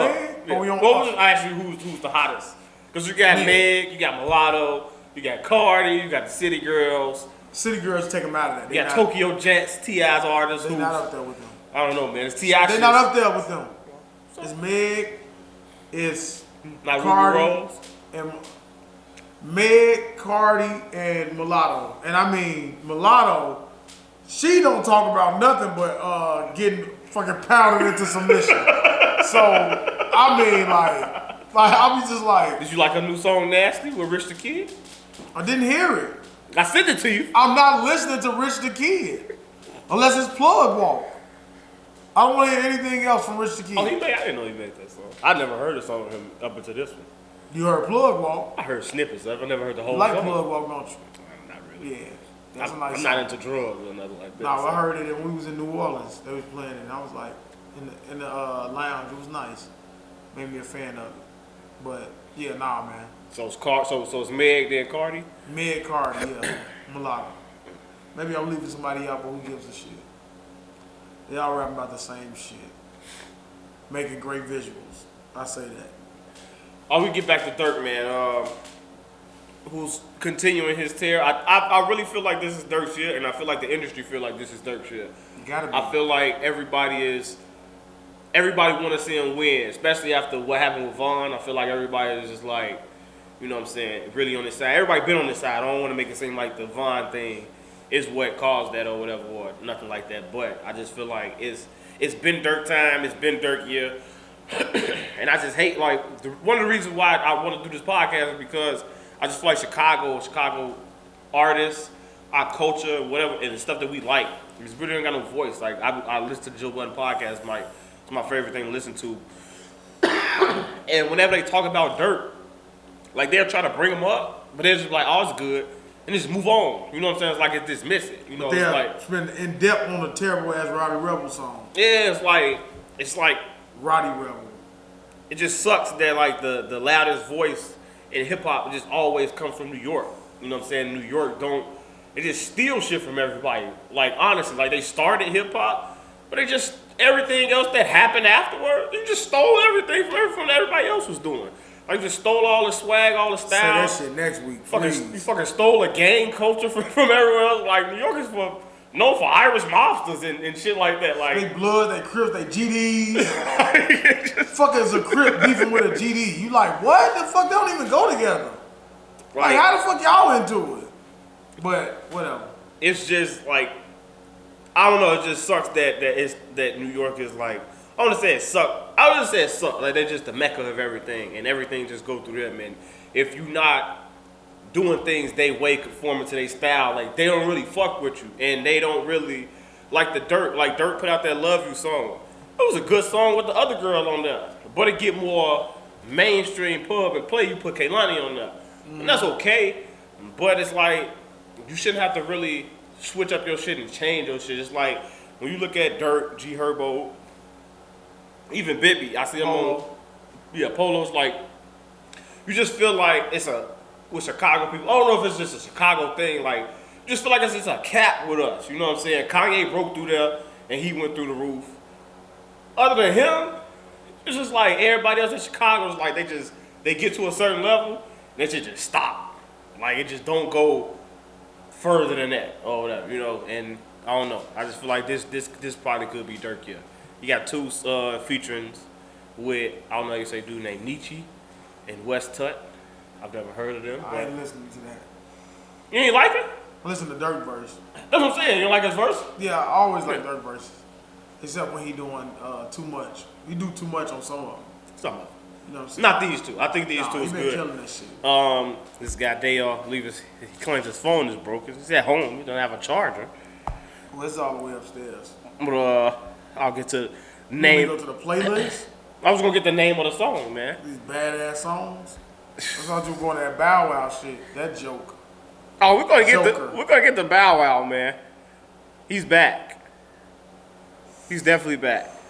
Can't believe you sit up there trying to push Bow Wow. Bow Wow need to make fun party music. That's all you want to hear from Bow Wow. He was on the Shade Room, man. Talking about what? He's on the Shade Room for music. Bow Wow? They put his music up there, yeah. I mean, what does that mean? The Shade Room is the academics is taking a fall from grace too without that. Without a show? Hell yeah. It's a joke now. His ass is all rants on Twitch. You be like, nah, man, nobody watching that, bro. Nah, bro, we ain't watching that. And I fuck with academics, but go ahead. What you were saying about the platforms? We do need a platform, and we ain't hating on New York either. You know what I'm saying? It's just how it is. That's just how it is. You know what I'm saying? They don't fuck with nothing. Like the niggas I know that think that want to be from New York. Mm-hmm. And I ain't just talking about The Dirk song is West Side Tut featuring Dirk, Cry Over, and Nietzsche featuring Dirk, Like a Dream. Both of those songs are pretty good, man. You should check those out. and when I say niggas that want to be from New York, I ain't dissing. Because if I had to be wanted to be from somewhere, it would be New Orleans. Mine would be LA. Yeah, I would want to be from New Orleans, LA. The niggas think they're from New York, they don't give certain music a try because it's not what they approve or what they want to hear. Even when you go back to the dude that worked with us at 54 too. What's his name? Phil. Oh yeah. He came with all those lies and shit. Like a New Yorker. Yeah, just lying. Biggest liar. A fucking shoe guru. All these things, just making things up, lying out his fuck, just lying. His man ass looking baby mama still following me on Instagram. Wow, man ass looking baby mama. She look awful. I wonder, do he still? His name was Exotic something on Exotic Kicks on Instagram. Look him up. Joke. He's a complete joke. Tag him. I don't mind telling him that he's a joke. He knows he's one. What do you think? What do you think about Dirk, man? You think they're gonna win a Grammy, him and Drake? I hope so. I got NBC other nominees. When is the Grammys? Fuck the Grammys. I'm just saying. Lloyd, what do you feel like his peak? What's Dirk's peak for this year, man? Do you think we're gonna get that classic Dirk album this year? If he do the one with Mike Will, absolutely. They need to release it. No Auto. I doubt it. If he with Von died, it probably changed a lot of things. The approach he's gonna take with his music. I would love to see him actually performing solo at like one of these award shows other than the Grammys. Damn, I'm gonna kick the heat over. I don't think he's ever performed. I think he just did like Jimmy Kimmel or somebody with that Queen Naija or something like that. So like to see if he can make it not to that point, but like one of these bigger award shows, like maybe the AMAs or. I feel like that could be the lane he's gearing up towards. You know what I'm saying? To start, like with the like song, Lil Baby, get there like with Lil Baby. Yeah, he's making those type of performances and things like that. And it make some of those songs like that. Like his songs just be too short though. Like so I don't see him. That's music now. Yeah, it is. Kind of is music. It's music now. Just to see some of them, like yeah. Unless you're trying to make a TikTok, then those are long songs. But the verses are about you get 8 bars and you get fucking 8 bars in the fucking chorus. How you feel about the Silhouette Challenge? I don't know what it is. I don't know where it started. It depends on what you're looking at. You know what I'm saying? I've seen all kind of shit. I've seen porn. Like I'm like, this is supposed to be a challenge. Like motherfuckers just turned it into slow-mos. It is supposed to be for kids. Like it's a child's app. Like adults get a hold of things. So but I'm not on TikTok. When you on there, can't you see all this shit? Like yeah, I think what they do is it's kind of like Snapchat, where they utilize the filters, make these videos. They don't post them through TikTok. They save them in their phones and then put them upload out. them. Yeah, I think that's. But how if they were on TikTok, any little kid can just you can access it. Yeah, and see it. Yes, you can. Oh, that's crazy. You know what I'm saying? And that's what's going on. And I'm getting sick and tired of them because a lot of them are bad. I swear to God, like I don't know. First of all, I don't know why that's sexy. Like to see the silhouette of a woman, like that's not sexy to me. Seeing them, I want to see you do it. I want you to turn. I don't want you to turn the lights off and do it. And then things go from on the internet where it go from if something's supposed to be sexy, it'll be sexy. Then it goes just to idiotic. Stupid. Too far. Yeah, non-funny. Then it's just like, all right, man, I'm done with this shit. Like, like Tiffany Haddish taking her wig off. The other girl who had the little bonnet on, then the little kid was like, "Mommy, why you got your wig on?" Like, the joke is over with. And, yeah, man. Yeah, it's only been one TikTok that I saw some girl I followed, and hers was done damn well. I like that. Because you can, when she started moving, you can see like her red light filter wasn't good enough, so you can still see a lot of it. And some of it is the asses are so fake and terrible. It's like, why y'all like asses are ridiculous. What's the one Xena Mata that be with the dude that do all the dumb dances? She looked stupid and she looked dumb. You see how she walk down the street in them jeans? Like, how you pay for all that ass and it still look bogus as hell in jeans? Stupid, look dumb. That shit look dumb as fuck, walking around like that. You see, and she's one. You can access all her stuff on Pornhub, all them badass scenes she be doing with them other women with all that dumbass. She's a woman who's not thinking into the future. When you're 45, you really walk around with that big dumbass booty like that? Yeah, that's what we are. That's times we in. That's ignorance. Big, fake, stinking ass booties. Yeah, man, I hate a fake ass. I'm not a fan of it. Some of them, they get it hidden. Were you a fan of Moneybag Your Time Today, man? Yeah, I fuck with Moneybag. I like that song. I like the thought he put into it. I like the girlfriend's reference. You know what I'm saying? Then I'm sitting there watching myself laugh, and I can see that it's like a real genuine. I like when he said she ain't even sneezing, I still bless her. Nah, he said some other shit. Go play with your pussy. I ain't got time. Don't play with me. Some shit like that. He said, but yeah, I fuck with that song. What else he say? She said something about not missing nobody. Something on miss nobody or some shit like that. Yeah, that shit was cold. We too fucking high right now. We fucking remembering lines and quoting lines. But I fuck with Moneybag Yo, and it is in my playlist. That song. None of those Bow Wow songs are. We're gonna get on Bow Wow. I'm gonna say the song that I think that's the best song that I heard this week. It came out there like 2 weeks ago. Wale, Good Vibes. I think that song is great. You talk about a great smoking song. It's a great smoking song. It's a Wale song. It's the best that's all I can say. Like, Wale don't make bad music to me. Like, Wale just cool. It's a cold ass song. Good Vibes. I think it's a good song. Bow Wow, man. Get into it. What's wrong with you, man? Rari's and Porsche and My Pain. So I keep trying to tell you, Bow Wow's making a comeback. I watch growing up hip hop. You do not. Bow Wizzle has not come to play with you niggas in 2021, man. He's been in the stew. He's been in the gym. Been at the shooting range.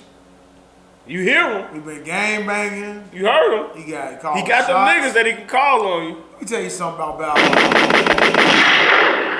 So you forced me to listen to those two songs of Bow Wow. I'm gonna say this: they weren't bad for what Bow Wow. Rari's and Porsche. He had a solid flow on it. And he had some. I'm not saying he's spitting.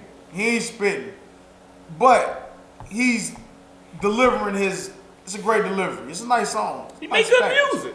But and it's a nice beat. One of them, he talking about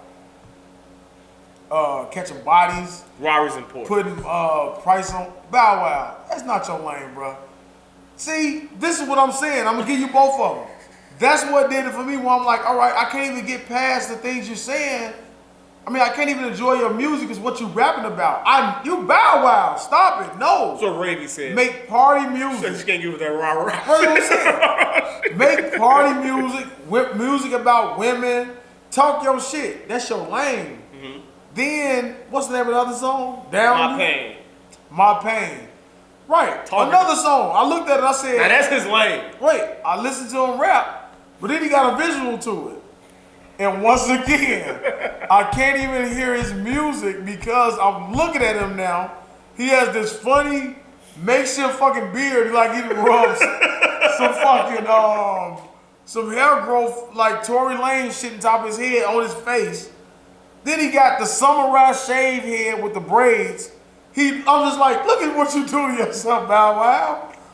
You got a fake beard. He got this. You got a fake beard and a Russell Westbrook hat do. Like, I can't hear nothing you saying. You sat down and chose to do this to yourself and give me a visual. No. I think about you on that tugboat, fucking swaying your hips back and forth with males on there with a couple women. You know what I'm saying? Bow Wow. Man, just get bitches, get money, make cool music. Make party songs. Talk about your life. Hey, he's trying. You won't let him. Don't give me that visual. You won't let him. Don't have a fake beard. You want the visual? You want a beard game. I'm beard game. You don't want to tell that he got the mix. It's a beard game. That's why it's in black and white. So you can't see how fucking fraudulent that damn beard is. Goddamn, Bow Wow. You lose me every time. Nick Cannon, Get Back Wildin' Out. Same guy. Apologize. Don't apologize.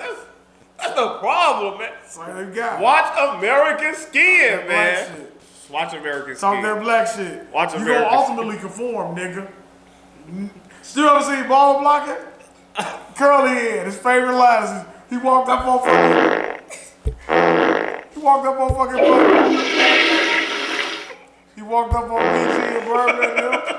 He said, "Listen, you fucking nigga." He said it just like that.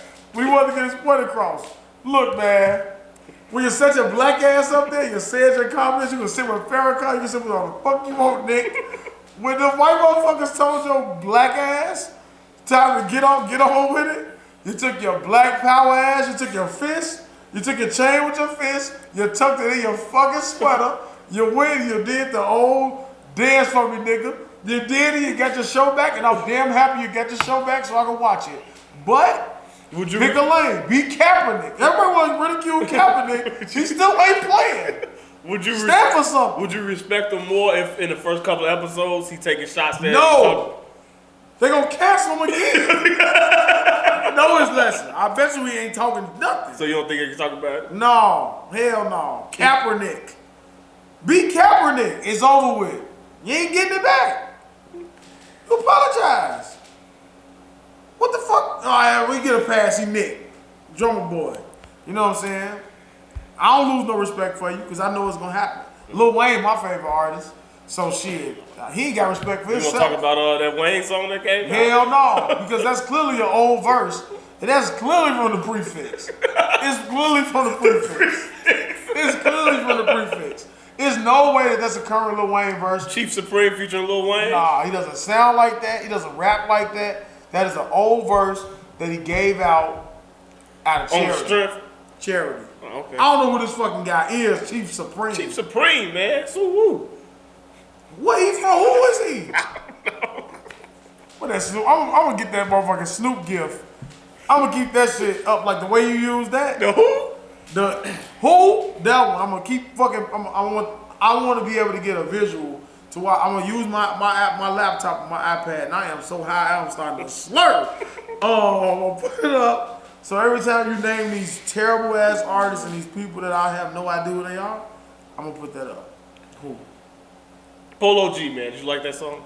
Yeah, I like the Polo G. I like when he talking He's shit. back on your hood, back on your block. Yeah, they had. When you gonna be in the video?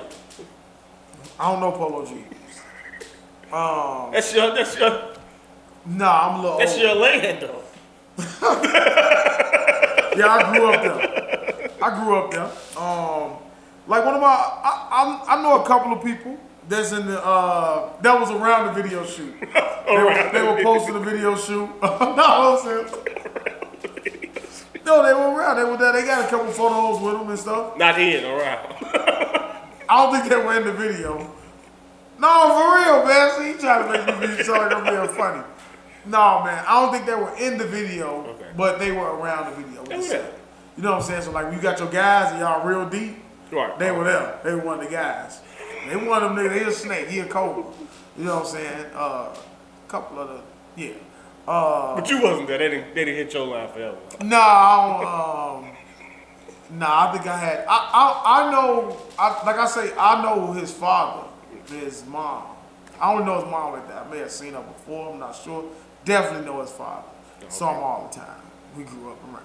I saw him. You Like, feel he's old? one of the older guys. No, his father's older than me. Oh. He's one of the older guys. Like when you used to actually have respect for the older niggas. Oh, okay. I grew up in that era where you like respect the older. You don't gotta know them, but you just know they one of the older niggas from on the land. So you see them all the time, and you just gotta have that respect. But kids don't have nowadays. You know what I'm saying? But the song was good. I like when he rapped like that. You know what I'm saying? I like when he Real talk aggressive. shit. Yeah. I like that kind of shit. Yeah, I You know fuck what I'm with saying? that. Just like that book bag 2.0. When he rap like that, Mm-hmm. he reminds you that I still can do this shit right here. I'm still from the rap. Fuck with that. And last song, we'll probably talk about what's his name? Oh. T Grizzly, man. You said it wasn't new. You said it's kind of old. I ain't say it was kind of old. I said I saw a visual before. Oh, T Whatever his Grizzly and brother. Baby Grizzly. Yeah, Yeah. it's kind of good, man. I liked it. Yeah, man. I fuck with T Grizzly. Like T Grizzly with that aggressive rap. T Grizzly just in general. I just don't like that speeded up Detroit beat that they all be rapping on. So when he got like a little rougher, you know what I'm saying, sound to it, yeah, I fuck with it. I fuck with T Grizzly. I fuck with the song. His brother got locked back up right after he got the fuck out. I think he only been out a month and back in jail, gun charge. So maybe that's why. That's probably why you just. I don't know how you just not getting on the song. Would you just search new music to get the song? Mm-hmm. Yeah, I just go to Apple Music, man. Just look at the artists that I like. Randomly searching shit, huh? It's not random. I just pick on the fucking artists I like. Let me see what I'm gonna talk about this week. You make a playlist, send it to me, but just. Yeah, I'm like, oh man, I like 80% is trash. 80% of that list is trash. 80%? 80% of that shit. You put that shit up on that screen, and you say, hey, look at these songs. You know what I'm saying? You didn't like the Nori? Nori? What? Nori is one of the worst rappers in fucking history. I fuck with Nori as a person, as a podcaster, as a rapper. As an actor, too. I don't remember too many. State Property, too. Nah, I didn't really remember State Property, too. Come on, man. Figure deal. You remember Nori in that.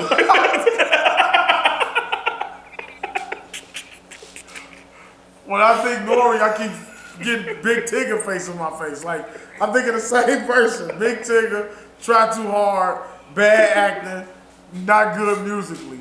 I don't give a fuck how you freestyle Big Tigger. You Big Tigger, you look like a fool.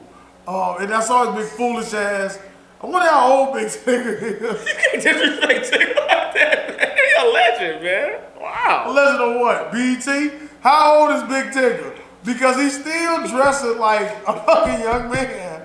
And he's conducting himself like a young man. That's how you gonna be. No, I want to know how old Big Tigger is. Because he looks like he has dentures. So he...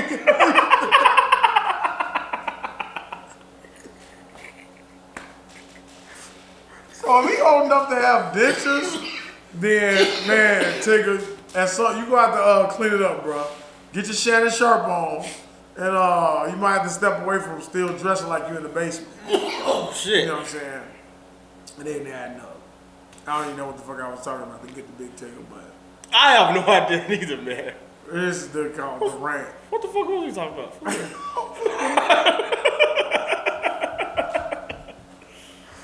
About somebody, a Nori album. Oh yeah, Nori on the playlist. Nori is fucking trash. Nori got a song. You thought I was gonna listen to a song with him and DJ Khaled and Dream Dog. Oh hell no! Who the fuck came up with that combo? What they was rapping about? It had to be about relationships. New York song, man, going up. Alright, and then the other song was featuring who?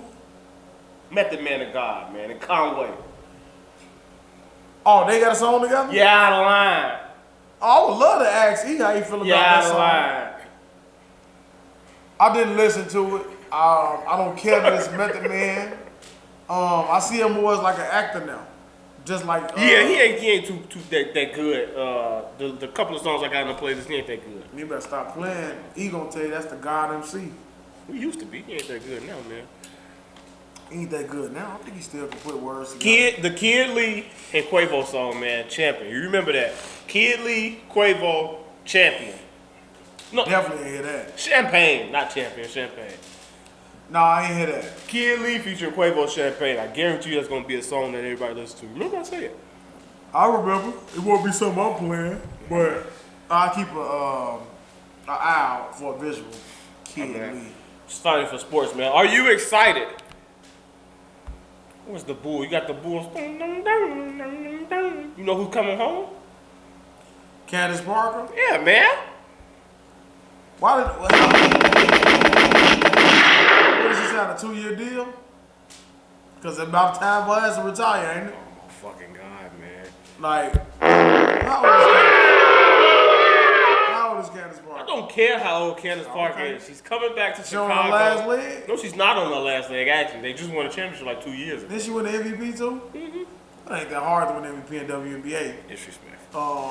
It is, because the greatest women's basketball player of all time could be In running, that's the greatest basketball player of all time. Move aside Michael Jordan. Who you talking about, Diana Taurasi? Yes. Why you keep fucking ruining my shit, man? You think I don't know my shit?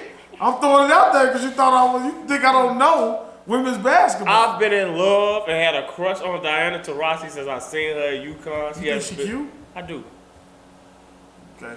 Maybe it's the basketball thing. I think she was like the first woman that I saw that could actually like play like that. Like, what about Cheryl Swoops? I said what I said. Diana Taurasi is the first woman that I felt like that I watched that can. I look at it the same way you look at like old basketball players. Like, don't tell me them basketball players that dribble with one hand was good players. Not saying that that's Cheryl Swoops. Like her and Cynthia Cooper, they can actually play. Yeah, I give them that. But they ain't no fucking Diana Taurasi. They ain't no fucking Maya Moore. They ain't even Candace Parker. You know what I'm saying? Like Parker too. These motherfuckers, they can act because it's not their fault. You know what I'm saying? Like they say, like when I say the game that Brooklyn played with Kyrie. When he had 30, not this.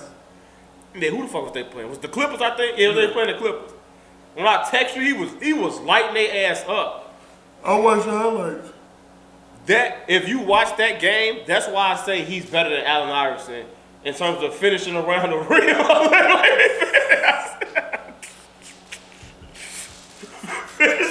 God! Finishing around the rim, he has a better hand than Allen Iverson. You may have to admit it, man. He could be a better player than Allen. He don't have Allen Iverson's heart, drive, and determination, which keeps Allen Iverson being the player that you would want. But in terms of everything else, I feel like Allen Iverson and Kyrie Irving is probably like a wash. They probably like this. Kyrie is an upgraded version of Allen Iverson. So that's all I'm saying is you're always going to be better than what came before you because you have a chance to perfect it, then put your own spin on it. Right, like AI is like an Autobot, and Kyrie is like the nanotech, and your Michael Bay film when he made Megatron into like you like okay, this is super enhanced because when you see him with the left, like how he got the ball, the control, and contorting it in his hand and laying it up like with a defender on him, like D Rose. Right, I'm not saying AI can't do that, but just. It's a different level of athleticism. Footwork in the it's a different level of athleticism. It's insanity, So that's how I look at Diana Taurasi and all them. It's just like when you compare Mike. Like Mike is the best player of all time. LeBron athletically, like the Michael Jordan I know. I didn't get to see young Jordan when he was fucking doing. He was doing amazing shit when I was watching him. Like, but LeBron athletically is just like, how the fuck are you able to do that? You know what I'm saying? Don't take nothing away from Mike. Mike still at this age. Just in general, like you said, like nigga don't miss no games. Nigga just like, what are you? He don't get tired. You know what I'm saying? It's a mindset. Kevin Gates.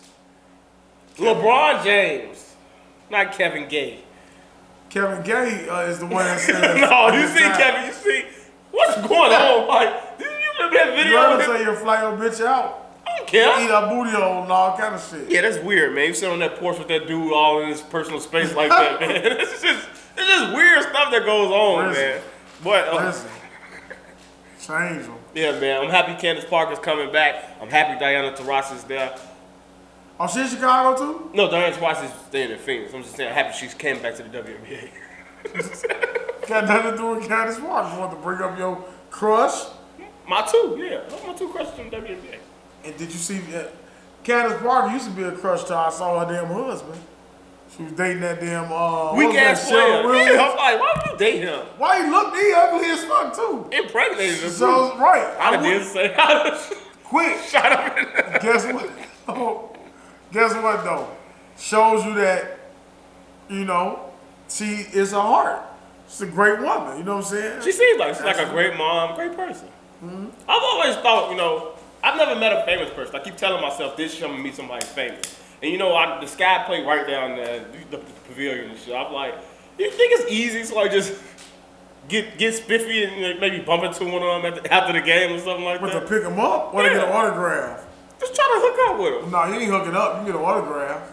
But think about it. WNBA players are whores too, like just like the men are. Whoa. Just like the men are. I'm just saying, like probably not now because they got a quarantine. But you don't think these women go on road trips and got guys that they want to hit up?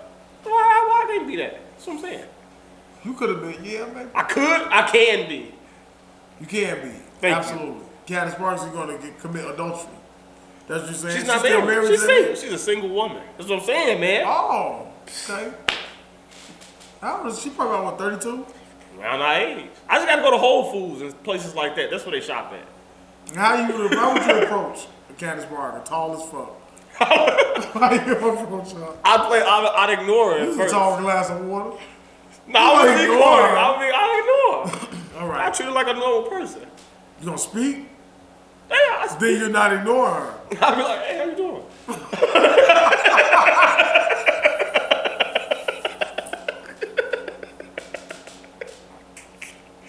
I can't let her know that I know who she is. I ain't Run that back. Run that back and see y'all. Run that back and see your face. That nigga say, hey, how you doing? How you doing?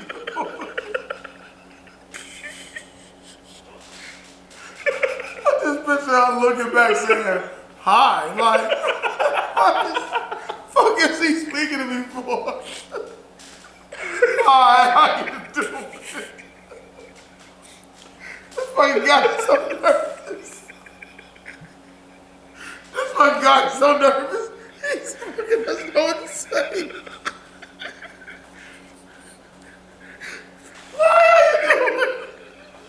Why is gonna look at your ass like, the fuck? This nigga weird.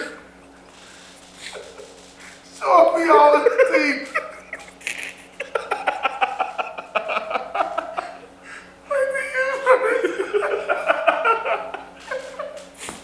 Fuck you, man. My fucking back hurt. Where's he running back? And picture yourself bumping into Candace Parker. Shut up, man. He's saying, hey, how you doing?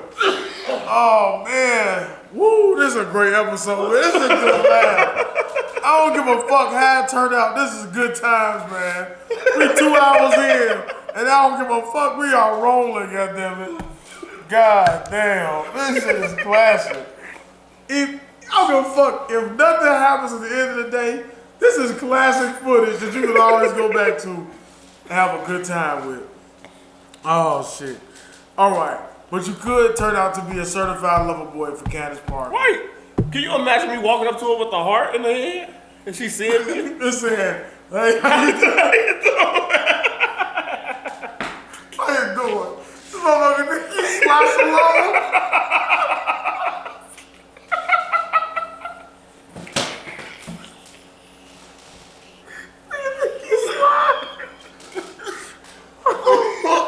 Oh man, we gotta hear this shit.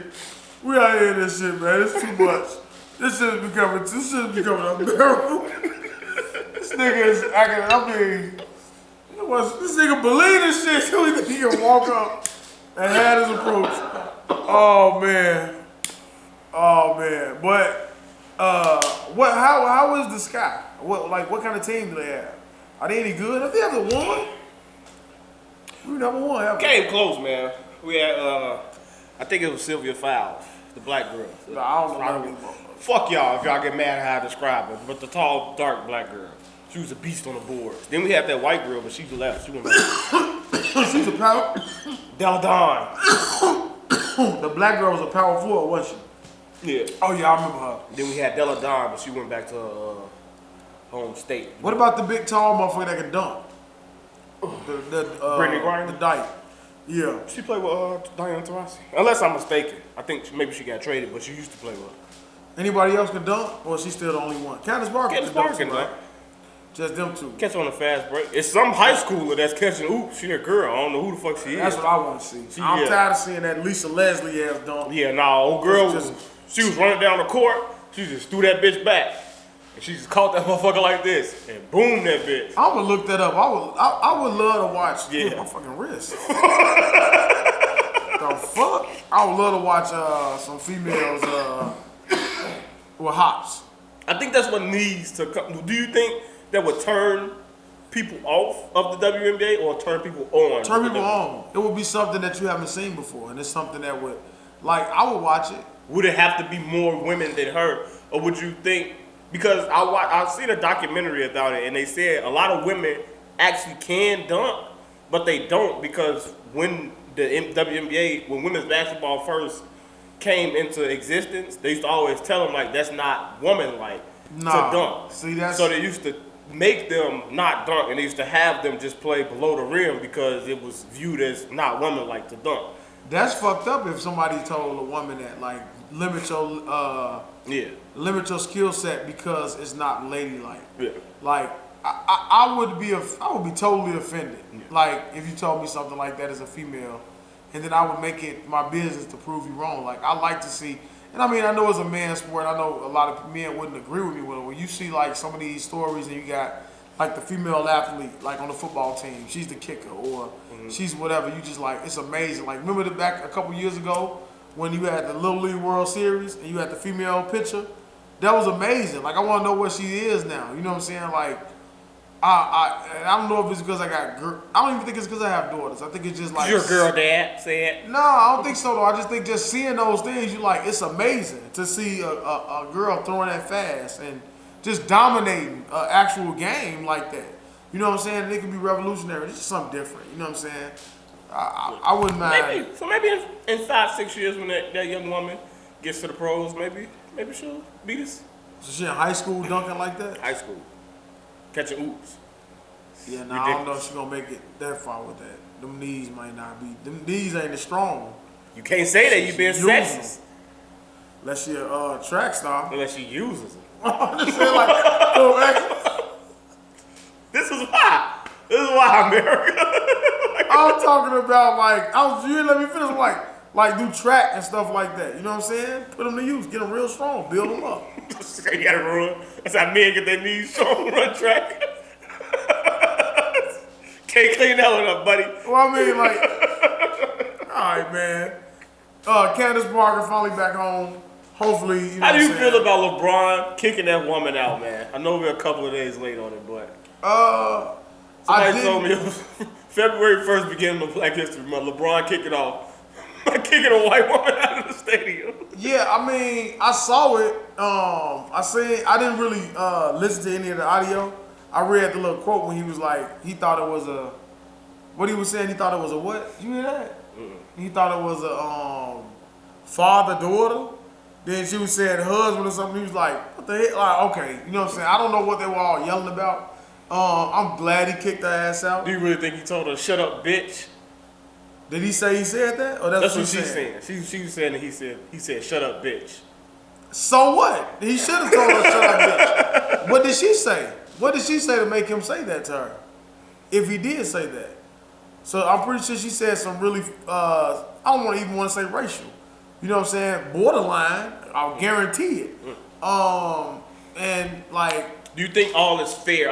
Sometimes I feel like in that, if you're going to put yourself in that environment, like when men are that excited and in that amped up, like I feel like when there used to be basketball games going on in my parents' backyard, like my mom, when it starts to get too heated, like my mom will never be back there. You know what I'm saying? With all that testosterone and everything, like back then when people was really acting in their right state of mind, like the women would leave and go start jumping rope over there when it starts to get too testy because it's just a different type of environment and different things I said. And as a man, you can't really take that type of shit to heart. You know what I'm saying? Like you could be borderline about to fight in a game of basketball, but then as soon as it's over with, you leave it on the court, it's over with. You know what I'm saying? Sometimes women don't know how the next game, you can leave it on in that. And I don't feel like women sometimes don't know how to get out of that or leave that. You know what I'm saying? So it's like if you are in that exchange, you know what I'm saying, then whatever's said is said. You know, you're a woman. I'm not going to take it too far, but you may get cursed out, you know, because I can't turn you can't expect me to turn it off. You know what I'm saying? That's not that fast. And I don't give a fuck, even if I'm in a good mood, it all depends on what she said to me to trigger this reaction at the end of the day. You know what I'm saying? That's the question that nobody's asking or we ain't getting answers to. But I like the way he handled it. Even after the fact. He kept the same energy. You know what I'm saying? He ain't soften up. He didn't pull a Nick Cannon. Pardon me. I was listening to the No Chill podcast with Gilbert Arenas and Dwayne Wade, and they said something interesting about. They was like, "Why do you think LeBron is so good right now?" It was like they think it's because of the championships. And after he won his first championship, now you can see it's like, "All right, I'm gonna come back and I'm gonna start backing people down a little bit. I'm gonna start shooting threes." You know what I'm saying? He won the second championship in Miami. Then he went to Cleveland, got that monkey off his back. And I don't give a fuck what nobody say. Like everybody say that 2012 was the best LeBron. When everybody was talking about LeBron never played 82 games and he couldn't, and they was comparing him to Mike real hard. Like that last year he took Cleveland to the finals. That LeBron was different. The one he won or the one? No, the one he lost. When he went 50 in the first. That LeBron that whole year was a man on a mission. Like he should have won MVP that year as well. He got robbed again, but I agree with their standpoint of like. As the more championships he won, the more comfortable he got with himself in life, and the more he was just able to just loosen up and be himself. You know what I'm saying? And now it's like he's unapologetic. You know what I'm saying? He don't give a fuck what he say because he's established himself. He got his school, he got everything going on out. So it's like now I'm playing. Even like when he won the championship, now he say he won his damn respect. And I say if he win his 5th championship, I think he's just gonna tell everybody to suck his dick. Like. I say he play his game, and then I think, like I say, it's like just like with managing, you get older, it becomes not more about like physically what I can do and how dominant I can be, but it's more so like a strategical approach. To where you're like, okay, with this game I can be like, I remember like him going low post. I remember him using these other tools because you want him to just settle for the jump shot, and I remember how just the evolution of his game. And I think that all the greats have done that. And I say that's what Mike did. That's the Mike I got. Do you think it becomes easier after you win? I think you think more. Once you just know your game, I think, I will say yes with the wins. I know it play a role in it. But I think it just also just where it comes with time. And just knowing your game and knowing what's effective and what works for you. You know what I'm saying? And just having different dynamics to your game and not just being one-dimensional. Those one-dimensional guys are the ones that normally flame out and they fade out pretty quick. Like Gilbert Arenas, who's giving his take on LeBron. He's that guy. Perfect guy to try to tell you about, you know what I'm saying? What Dwayne Wade, what they both said. Do you think they should have an All-Star game? No. I think it would be a waste of time. No, I think you should have it, but I think that it wouldn't be.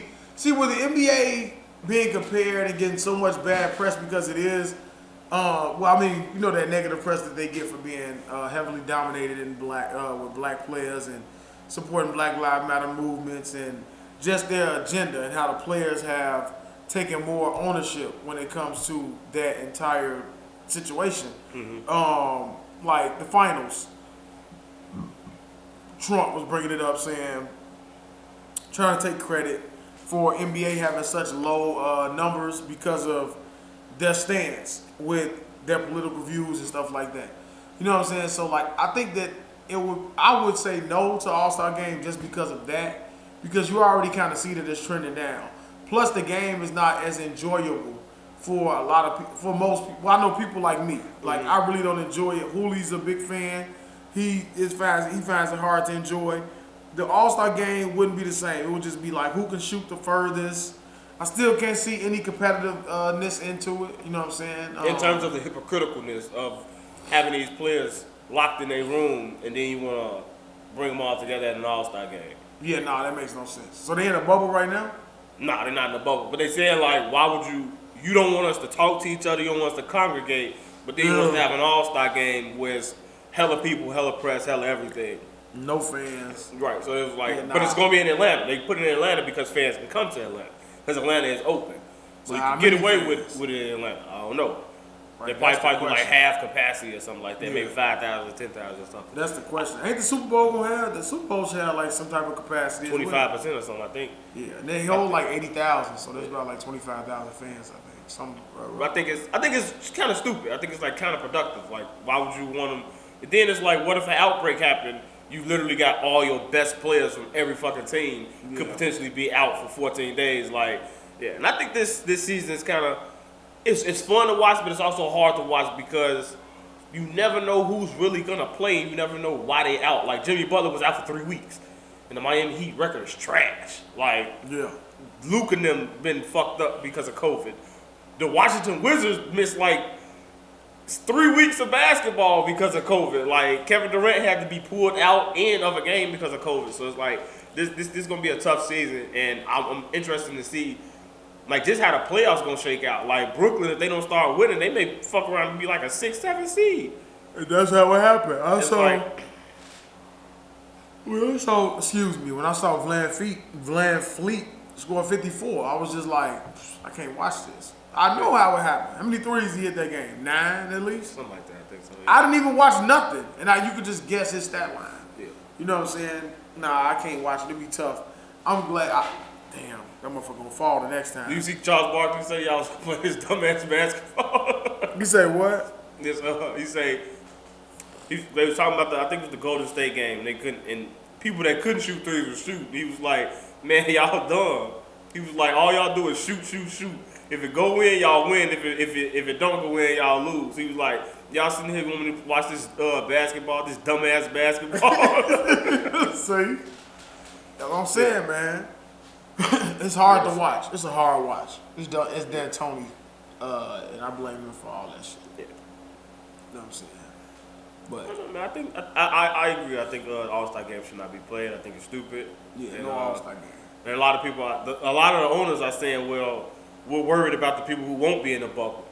Because them motherfuckers is going to be the ones Fuck you. got a week off and they're going to be going to Mexico, Cabo, all this different type of shit like Well, that. fuck you. Don't worry about me. Yeah.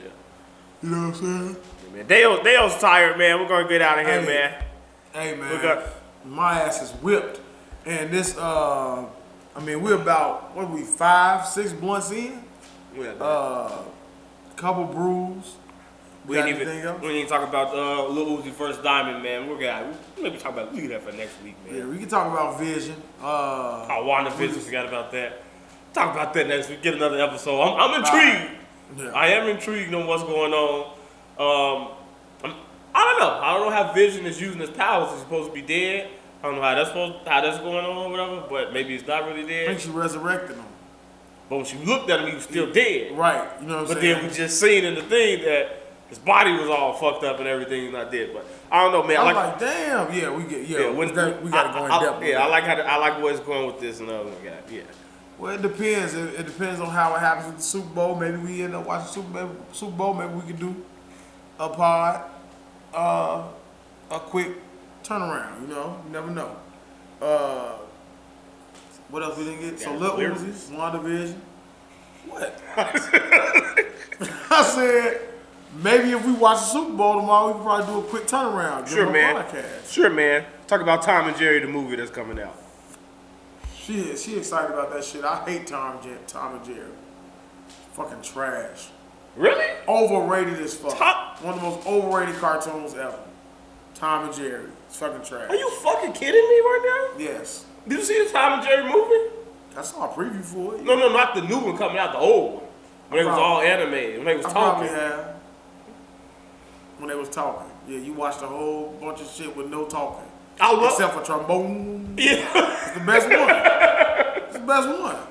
Best episode. When I realized that I love Tom and Jerry, and there was not an ounce of talking, of just sound effects, and I just be sitting there. My grandfather's always come to the door, look at me like, they not talking. Oink, oink, oink. I was be like, Meat. You know, Roll Runner. All that shit. I couldn't wait. Insomnia, I think I've had insomnia since I was a little kid. I couldn't wait to get up and turn on Toon Disney and watch fucking, what was I talking about? Tom and Jerry. Not Toon Disney, Cartoon Network. Only thing I ever watched on Cartoon Network was Tom and Jerry. Tom and Jerry, that's it. Tom and Jerry's trash. I can't wait. It's like they got a couple of funny people in the movie too, man. I can't wait. I wasn't a fan of Tom and Jerry. Sorry. Not a fan of you, man. Fuck you. Yeah, you tuned me out. Yeah. What else you got? Some sound effects coming? Going through sound effects? Just doing anything. Oh my God. In your face, sucker! Oh man. That has been episode 45 of the Straight Gas Movie Podcast. I am Dblock. This is Daeo to my left. They're the truth teller. Whatever, man. They're the truth teller. And we are looking for a sound effect to take us out. There it Get your is. fucking air horn, you guys, man. Episode 45. We out. Stuck that, man. It still ain't off. Turn this shit off. What happened?